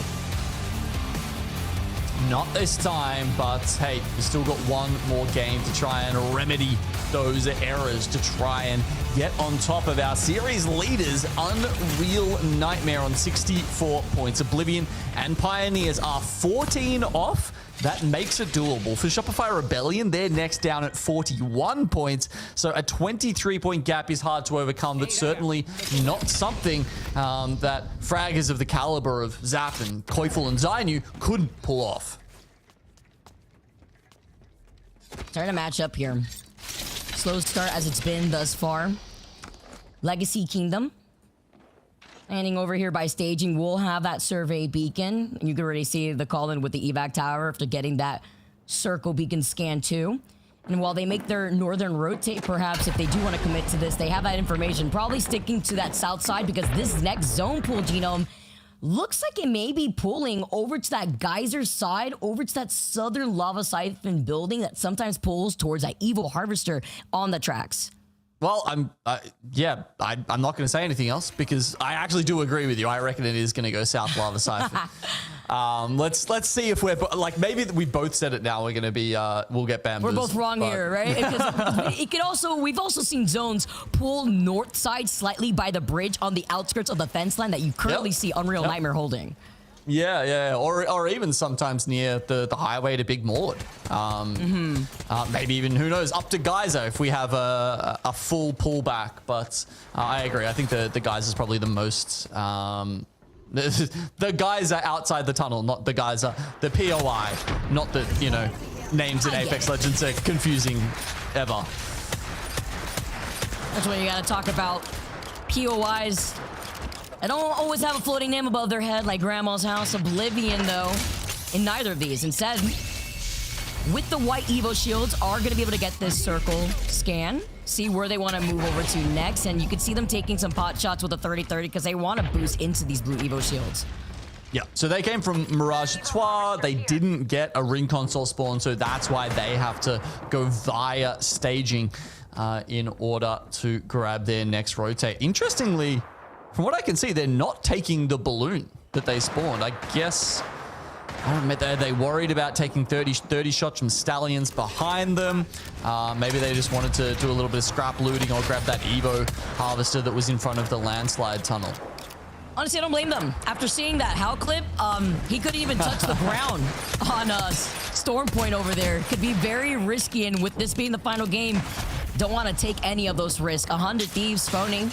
I think some of those shots before he's forced to pop that shield bat, and KCP looking at two teams but not stuck between two teams. They're going to end up taking the portal right back inside. It's going to be their portal but wanting to take this fight specifically to get out of line of sight of the other squad across from them. Interestingly, Vicky, no one has taken up residence in that house near the geyser that we were talking about. Everyone is piling into the buildings in Siphon themselves. A flat line on the screen out here. Yanya dropping the Evo shields. Maybe they could trade off so that way they could boost it up. Dropping some more of these shield bats just in case they're lacking on meds, as they had gone here for an early rotate themselves. They're going to also try to poke at the teams exiting out of Geyser. That's going to be DMG approaching that choke point that we had mentioned before versus Verdice Pro, and then the Sheila on the back end. I'm wondering if that's Unreal Nightmare, because there's a huge pileup between Nightmare, Ape Gang, LG, and Pioneers. Rolling Thunder comes in. Haven't seen too many of those today, but Vaxlon,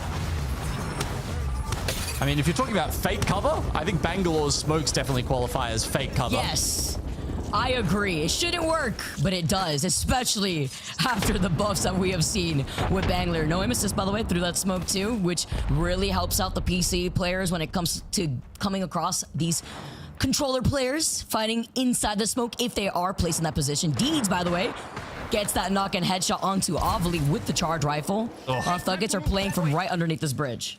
Rough. We got the double rat strat coming out from DGAP at the moment. Two of them heading in different directions after Avali goes down, and it looks like one of them, unfortunately, is going to run into THUGGETS. They can hear the footsteps.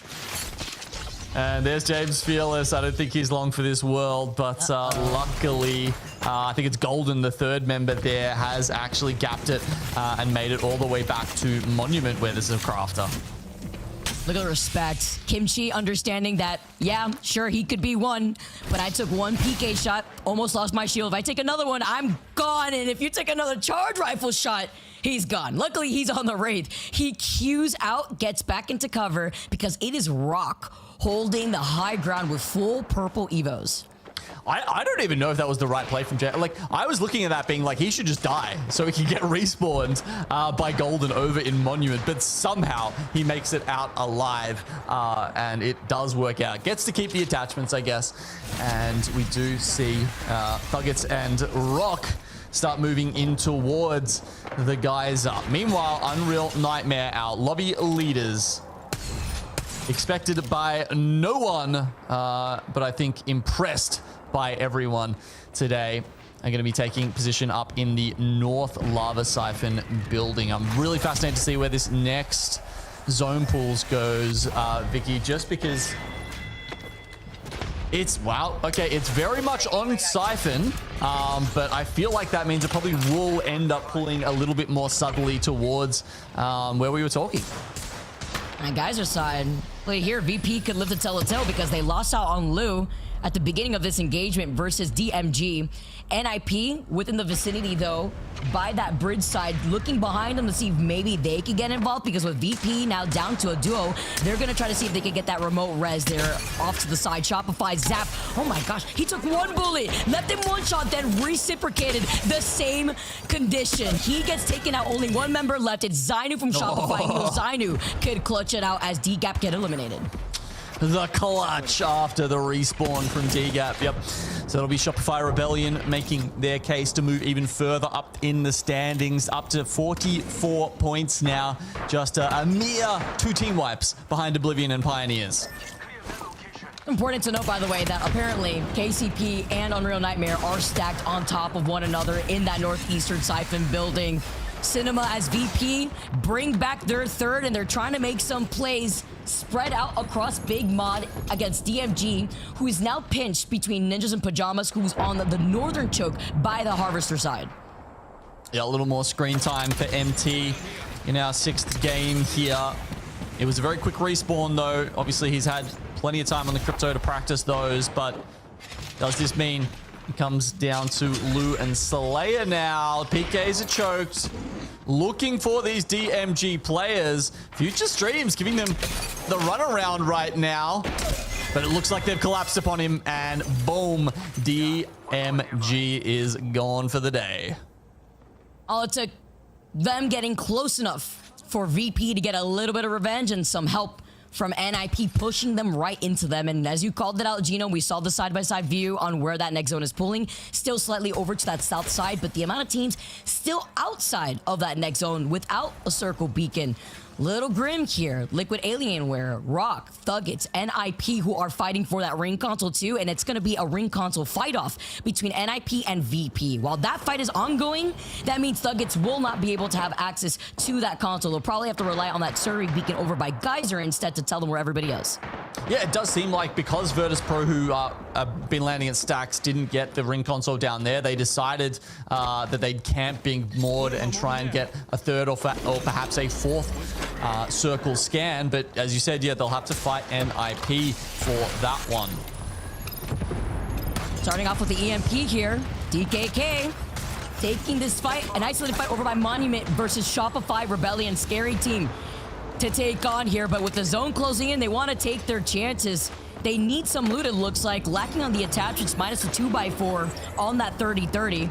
Noct was able to leave Zainu incredibly low, and the ring does the rest, and now they can just position themselves to gatekeep if they're not met with another team on that northern choke of Harvester.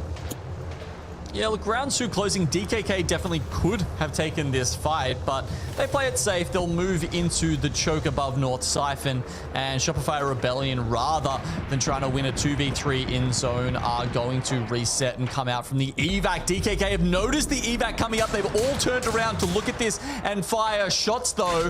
I think they actually shot the evac down before Shopify Rebellion could get it off, so they pop another one. Oh my, I just got word, by the way, that officially Unreal Nightmare today has hit 20,000 damage over the course of these 6 games. In 6 games, as a squad, 20,000 damage for the day. Talk about officially getting some more of that poke pressure from afar, and Stallions feeling the pressure right up their alley. Crook with these PK shots, though. Lands him here, but isn't efficient enough. Outnumbered, down to a duo, and it is 5-star that just walk up to eliminate them.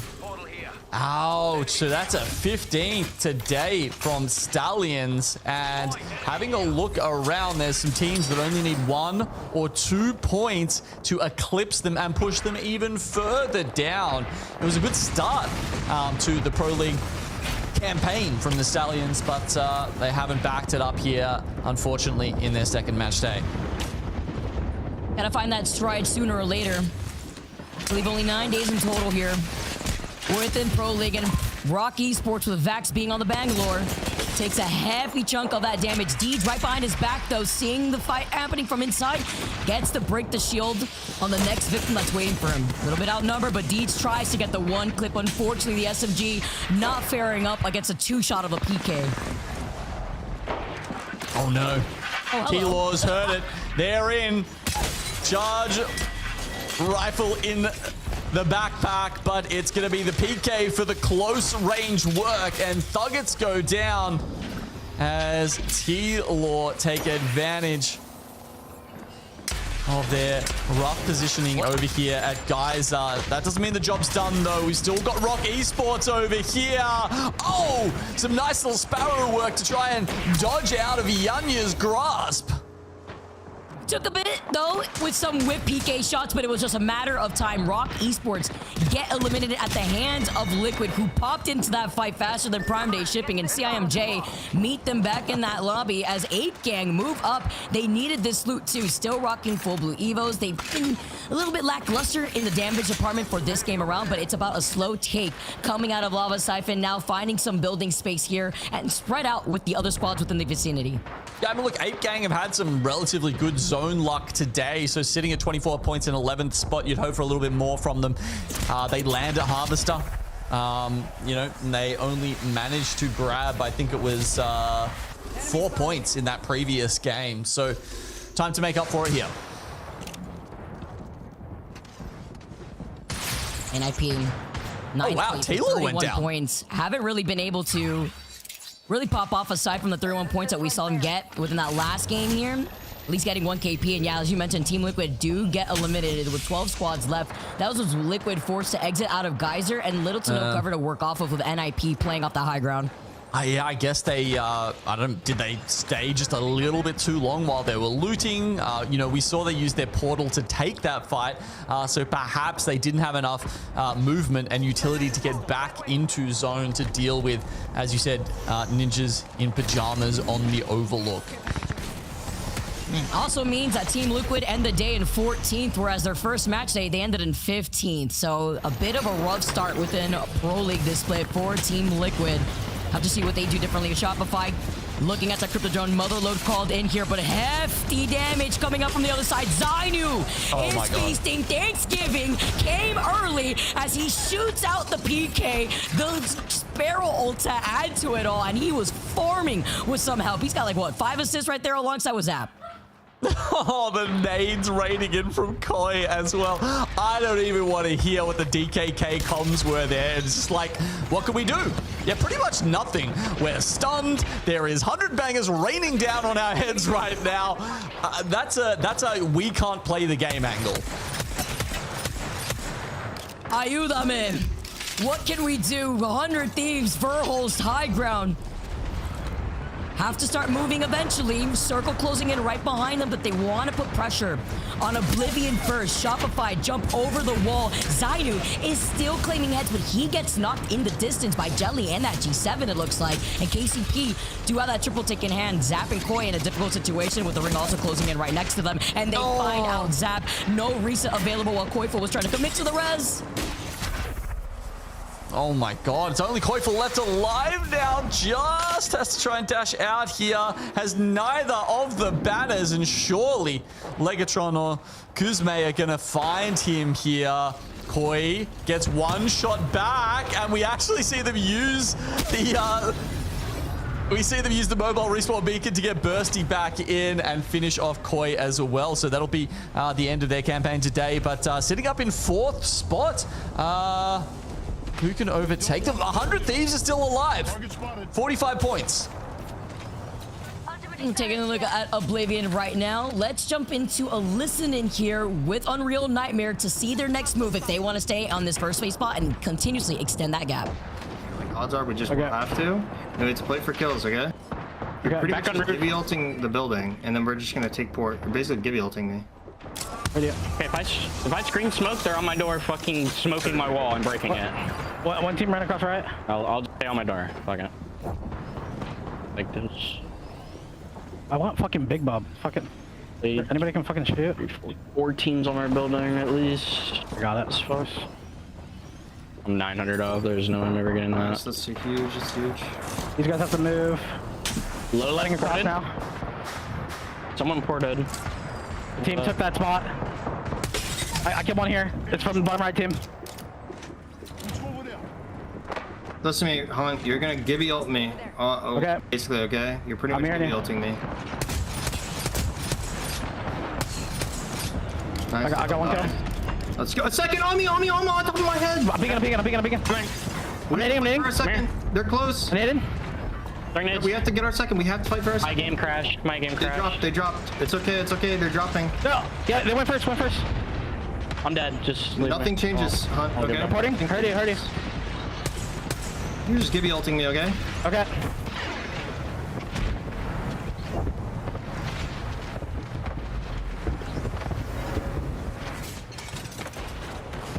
You hear the comms here, Gino. Unfortunate DC, but Unreal Nightmare are playing this out, trying to make the portal play work.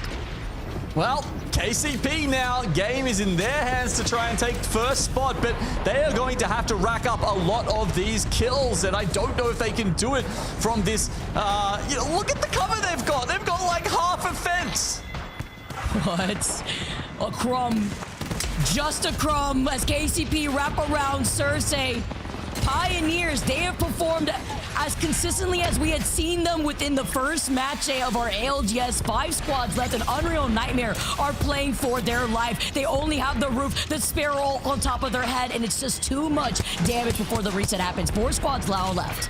Well, they still get 4 placement points. That's nothing to shake your head at, as well as 1 kill for the final game. Pioneers now solid in 2nd spot, but can they push it even further? Virtus Pro looking to save their day, currently in 13th spot. Just want to play down by the edge of these crates. We saw Ninjas in Pyjamas do very well from the other side outside of Siphon, but now it's time to join the party. Looking at VP in that corner, Lou holding on by a thread right now. The EMP looks like it was destroyed. Pioneers 5-star inside this building. NIP and VP by a sliver of cover on that 1 crate have to now possibly deal with the Sheila and Rampart walls, but they're starting to engage on Jay. They try to isolate Jay, forcing him to back away into the open arms of his teammate. Hearing KCP now put down that Gibby bubble, you could put up those Rampart walls inside to force him to try to move in. But here comes the EMP, which deletes the Gibby bubble and deletes Jay. Yeah, Crypto ain't banned out. That's so tough for Gibby in these end zones. Pioneers can't get it done. They'll finish up in 2nd spot, though. Ninjas in Pyjamas have been waiting for this game to come into their open arms. And now it's Verdice Pro to take out 5-star, holding out inside the building, by the way, I believe. And it really does come down to MT trying to hold out in zone. Surely Ninjas in Pyjamas can clean this one up. And the 5-star is still as a duo, and NIP are waiting for the rest of the lobby to come to them. It's just a matter of time if they don't get overzealous here. Spread thin, looking at VP, and it is indeed NIP to finish off the day as your Game 6 winners. And they needed that win, Vicky, with the dub. They equal 52 points on Oblivion, and that will actually push them up further in spots. But we can get to the full leaderboard later. All you need to know is that was a clutch victory there for Ninjas in Pyjamas. I feel like it's so great that we had highlighted them in our game 5 too, right? This was a team that recognized their win condition. They saw that they were sitting in what, like 15th, 16th place before game number 5. They had to frag out. They gained momentum after getting a hefty amount of KP within that game 5, even if they didn't take the dub, and they came right back around to win the final game, elevating themselves in the top 3 from, again, a 15th, 16th place spot just 2 games ago. As we bring back on TIFF, you got to see the action go down, and NIP were your final winners. Yo, that was absolutely chaotic. So to see NIP at the top after a hellacious series for them, it just probably feels so good to get that 24 points. But 5-star, pretty impressive with 17, and Virtus.pro, who may have had a slower day than the action-packed one that we saw from them yesterday, but still kind of rounding things out.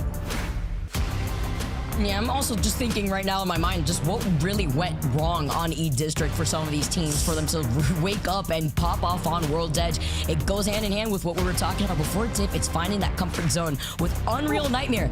Despite the unfortunate DCs that happened by the end course of the series, they had popped off so hard, especially at the beginning of E-District, that they were comfortably ahead of the rest of the pack. 69 total points. Nice. In first place, right on top of KCP, who are sitting at 58. Well, I love this. Help but smile. I was just going to say, I love this, especially because we had the com come through that he used to be called, Davis, one of our winners from Unreal Nightmare, used to be called Revenge of Pumpkin Eater 69. So, I'm just glad that he's matched that up with his total points here. Wait, stop. That's actually really funny. I know. I was looking at his Wikipedia page earlier, and you know how they have the alternate ideas of like what people used to play as? When you got Yanya, who used to compete as like Ganja Man, those kind of things. Yeah, we need to figure out the Revenge of Pumpkin Eater 69 lore, but I do like it as we pull up some of their statistics on their dominating performance day. 36 kills overall, which that's on the entire series. You think back to their game 2 win in E-District, that was an 18 kill win. So half of their series kills just came from one game, Vicky. That's why it's so important to have that one pop-off moment. If you have that lead, you have to extend it. If you could take the dub on top of having so much KP in a lobby like this, that's what sets you up to be a lot more comfortable. I mean, even listening to their listen-ins, how calm and collected that squad was. Ooh, yeah, it definitely was. Honestly, I would have been full-blown crash out, but you know what? That is why they're in game. That's why they're doing well, and I'm over here just kind of steering the ship the best that I can as we seek for our overall standings here. Now that we've finished up 2 series played for every single team in Split 2 for NA, it's KCP at the top, and the reason for that performance is they've had 2 second-place match day performances, so still trying to find that overall, but that consistency is really paying off. ZZ, 39 points. Verdice.pro may not have had the best day, but it's been enough to get them into a fighting chance inside that top 5 alongside Unreal Nightmare with 37 and LG rounding it out. Genome, anything that you kind of see that's out of the ordinary or any charges for some of our squads that you're like, you know, this is actually leading into the theme that we were talking about at the top of the show? Yeah, I mean, there's definitely a couple of squads further down. TSM, Falcons, of course. I mean, yeah, honestly, we don't even have time to go over all the teams here and all the problems that we're seeing right now. But, you know, I just, I want to give more love to Unreal Nightmare, because how many people going into today, me included, knew Rails, new Huntsman, new Davis? Like, who are these guys that just absolutely smoked an entire NA lobby? It's incredible. We heard them there at the end. It was like, did they already know that they'd wrapped up the day? Is that why they were so chill? Because they were just like, wow, we're already better than all these guys. Like, doesn't even matter what happens this game. You know, we got the match day wrapped up. It's got to feel good, honestly, and hopefully we get to speak to them later. I know we always do an interview at the end, but fingers crossed that we can nab maybe someone from Unreal Nightmare. But before we get there, I'd love to kind of look back on some other things from the day, because sure, wins are great, but sometimes it's really cool to highlight the players that have just rose above the rest in terms of those kills with the Sony in-zone kill leaderboard. And today, Zainu. It started, Vicky, you and I casting over on E-District, and that man was hunting people down, looking for each and every kill, and to be able to edge out just by 1 kill Rails from Unreal Nightmare. Pretty stellar performance, honestly. He was hunting people down. Like, Zainu is that guy for a reason. And Zainu popping off today, I'm not surprised. Rails was right behind him with 17, but 18, it's that 1 extra KP that allows Zainu to come up atop of the rest. Ooh, Ooh, and honestly, I'm getting word from production Genome that Zainu had a 93.5% kill participation. Oh, that's not bad. I mean, it was 31 kills for Shopify Rebellion across the day. So yeah, that's pretty high, right? And you just know that Zainu's the kind of guy that after having a shocker yesterday would come in and be more energized than ever, more thirsty for those kills. Look, I'm thirsty to watch them for these kills. It's just the way it is. But I was watching some of the shorts that we've been having, and this is that kill in particular. I'm going to pause on my thought process because he really wanted to put it to Legacy Kingdom at that point, and does. He wraps it up with a nice bow.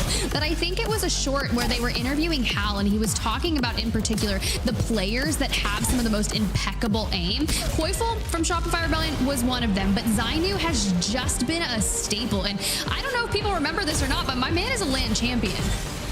Oh, yeah. Don't wear it out. Don't wear it out. The way that Zainu plays is crazy. Although, sometimes we do those listen-ins and I hear his mic. I'm wondering, being the IGL, can everyone else hear him here? But obviously they do if he's popping off the way that he has been, because match number 2, this man came in swinging. 8 KP, that's the same game Tiff and I got to cover and see him just hunt down people. And then he came right back around after he was forced to go back onto the Watson. He went back onto the Sparrow, didn't have any luck, and then woke up again for those final 2 games. That's interesting phrasing there, Why he did that? No, and that's the thing, right? Like, yeah, and you said, you know, he forced back onto the Watson, but he's the IGL, Vicky. That's his call.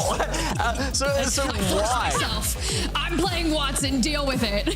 Yeah, it was strange. to try to deal with what they were expecting from the rest of this lobby in terms of the legend compositions that would be forced out, looking at what the first 2 bans were. I mean, sometimes I do wonder if teams are just like, hey, I'm just going to gamble on like a close zone in this game because like Watson will be better if we have to like, you know, just get into a building and hold it.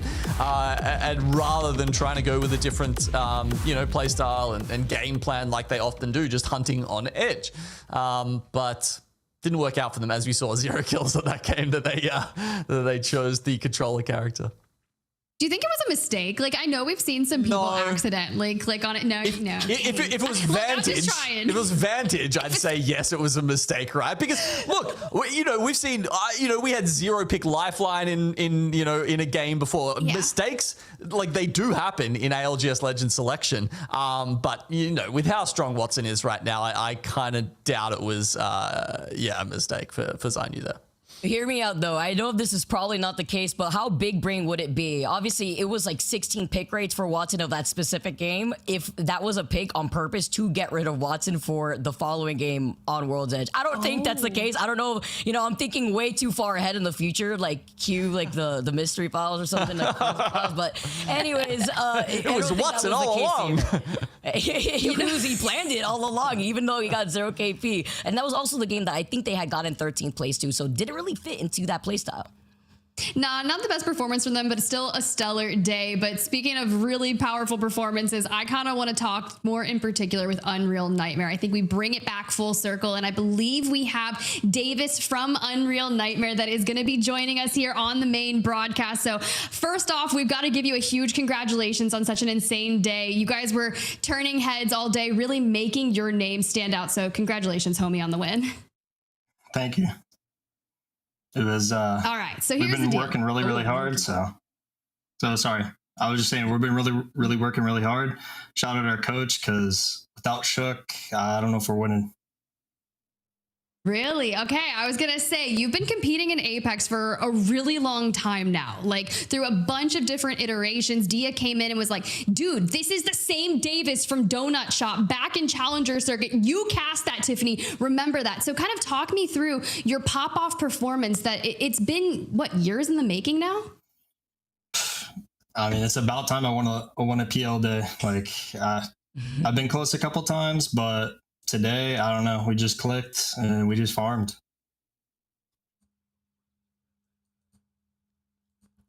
You guys really popped off today. I had a good time watching your team perform, and you could tell you have found that cohesion with your squad. And I also really like how you gave a shout out to your coach, Shook, because coaches, man, I say it constantly, they're so important in this game, and I feel like it isn't amplified enough, really. It took a little bit of time, but why don't you walk us through the action for today? You guys had that one pop-off game. What was it, like 18 KP? Talk to us a little bit about what was going through the comms. I mean, literally before that game, I called that I think EDAM and Lotus didn't have a console, so I said if it's in EDAM zone that we begin in scrims, we're going to be able to get to the building first. We played that compound, and I mean, we actually just killed everyone. Honestly, in scrims, there's not that many people alive, so we just haven't really been getting that many kills. Game day, though, everyone's alive, and we're just farming. And I like your thought process, though. The fact that you even have the timing down, like after having that realization already in scrims, you guys literally had a plan ready to go. And here, even having that face off against the team that was across from you and being able to take that space before moving when 100 Thieves took over. Love the picture. You popped off 7 KP out here too, 6.9k damage. And the way that you and the rest of your squad looks like from Unreal Nightmare, do you guys have any words, any thoughts about your performance today? You said it was a matter of time. Do you think you guys could stay consistent? I mean, we got 8th last week, got 1st, so, you know, we can't really do any better than 1st, but I mean, we're just going to keep plugging away. Just keep our head down, keep grinding, keep putting in that work. Yeah, look, it was very impressive. We are all here.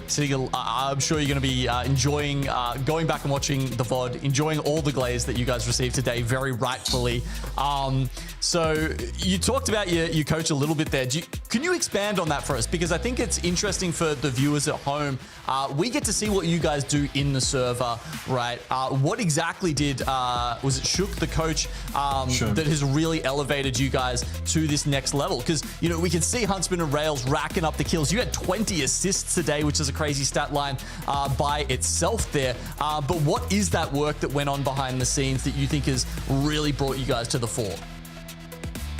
I mean, honestly, Shook just is a really calm mind. So, you know, if we have some struggle games, like Shook is just always there bringing the vibes. But mainly, most importantly, just letting us know what all the other teams do, how they play, you know, their tendencies. So on game day, I know when this team's leaving their POI or, you know, whichever it may be. So just honestly, super smart coach and deserves a lot of credit.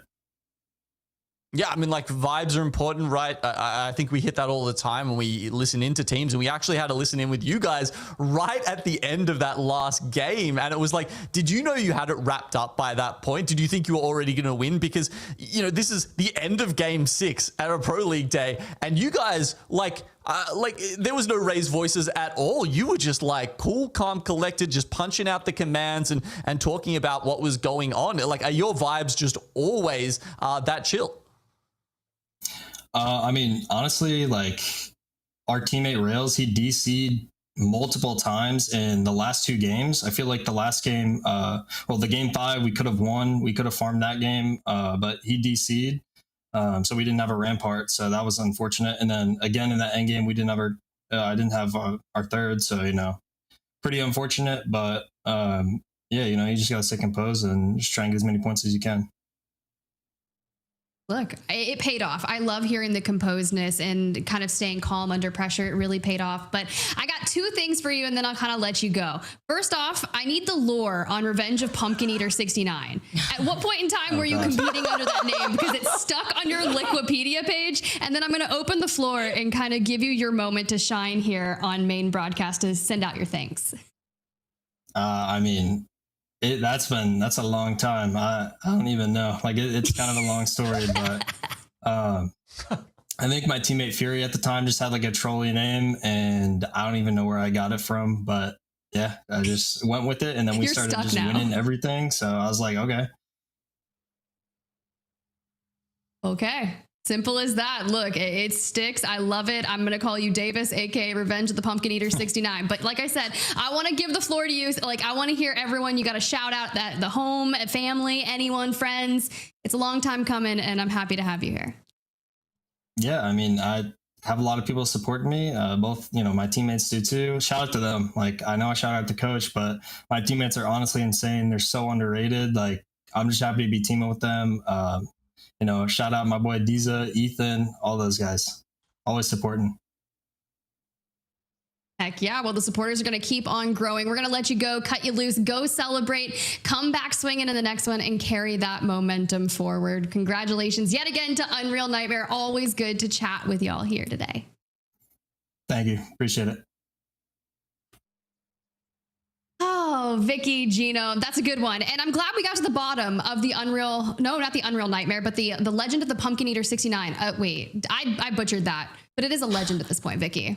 The pumpkin, yeah. Again, we have to listen to that story. It feels like it's going to be a long one and probably a very interesting one at that. But I want to highlight how important the mindset and everything he just said right now in that interview, because it is something that any player who feels like they have a shot at going pro wants to reflect and look back at this journey. Look at this group of players, because these are a group of players that have made their pathing from the challenger circuit to get to exactly where they're at, and now picking up a coach to help them analyze the playstyle of all these different teams within the ALGS. Sure, you could see very similar legend compositions, you could see the same weapon compositions, but playstyle all varies, and it varies based off of the POIs they leave from. So there's a lot to dissect at high level Apex, and these guys didn't give up. They kept grinding until they finally, as you heard it there, finally won a Pro League game. It definitely paid off. Look, and he was highlighting Shook immediately. Like the first thing, he's like, look, we were like, congratulations. He's like, no, it was Shook. Shook made the biggest difference for our team. And as a coach, that's got to feel incredibly validating, right? You're like, I'm putting so much time and effort and trying to raise up this squad to do the best that they can. Genome, I mean, we know just how invaluable a powerful coach or analyst can be. Yeah, and I think that also shows something about him as a leader, right? Because he's leading by example. He's putting the lauding the people around him and not trying to hog all the credit for himself. And oh yeah, it was me. Yeah, exactly. So it's just so awesome to see, even after the win, still chill. Wasn't out here punching the air. Was just like, yeah, look, we worked hard for it, and after hard work comes the rewards. So congratulations to all of Unreal Nightmare. I hope that is a lesson to everyone out there that, it's not necessarily going to come quickly, but if you sit down, put in the work and grind through CC, you too can be on here interviewed by the ALGS team at one point. That could be you. That could be you. And look, I feel like this is where we got to run another challenger circuit banner and be like, go register. We do have finals tomorrow. And who knows if the former team of Twerkaholics and Floating will take the dub, because, he's just out here making it look easy. But seriously, it is all about that. And I really want to applaud Davis for being that calm demeanor, because very easily could you end up jaded, right? After trying to make throughout the performances. And I was kind of like, if you scroll down their Liquipedia page, bro, it is like an absolute receipt. It just keeps going on the different iterations, the team names that they've competed under, and to come out on top. And he's like, finally. Now it's teams like that you want to see kind of advance on to LAN, keep on that momentum with their squad. And who knows what Saporro Champs is going to be like on the other end of the year. So hopefully Unreal Nightmare keeps having a ton of success. But honestly, it's been a really good day, Vicky, Genome, and I've had a blast with you. I wouldn't want to have my Sundays anywhere else, but I've got to kick it to you one last time. Vicky, give me the final thoughts. I'm so happy to be back here with another ALGS split season and to be alongside you, Tiff, and Genome. Let's kick it back again, because it's only good vibes here on 4th, and also some more ALGS Pro League action. Can't wait to see you guys. Heck yeah, Genome, great insight today. You've absolutely crushed a lot of the analysis and some of the fun stat lines behind the scenes. I love that we've kind of kidnapped you back onto the NA broadcast. Even though we're chalking your sleep schedule, it is well worth it.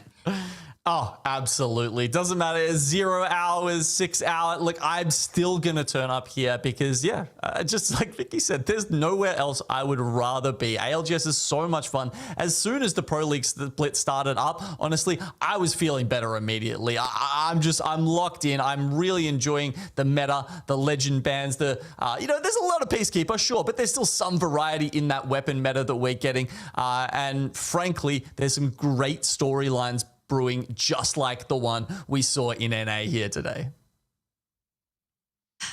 It really is. And honestly, the Spitfires kind of brought a smile to my face, but I'm gonna let you guys go rest up, because what an eventful day. You crushed it. I can't wait to see the next one where Vicky and Genome will both be casting, hopefully sometime in the near future. But those of you at home, it may be sad that another day is over and our double header weekend has come to a close, but let's focus on the future and what that's going to look like, because more ALGS action is coming your way just next weekend. September 13th, we'll be live again with EMEA Match Day 4 at 6 p.m. BST, 1 p.m. ET, and 10 a.m. PT. The cool part about next weekend is it's going to be all action yet again with another double header with a whole other aspect of our ALGS crew bringing you all the highlights. I'm so blessed to be a part of this team with the competitors in Apex, the production behind the scenes, and even the team that's been smashing the social content. So once again, if you guys aren't already following at Play Apex Esports everywhere on social media, including Instagram and TikTok, what are you guys doing? You saw some of the leaks early on, the reaction timing and the content. Just, we are doing so much fun stuff, and it's only going to gear up as we get closer to champs in Saporro in January 2026. But that's all for us for this doubleheader weekend. We'll see you guys next weekend.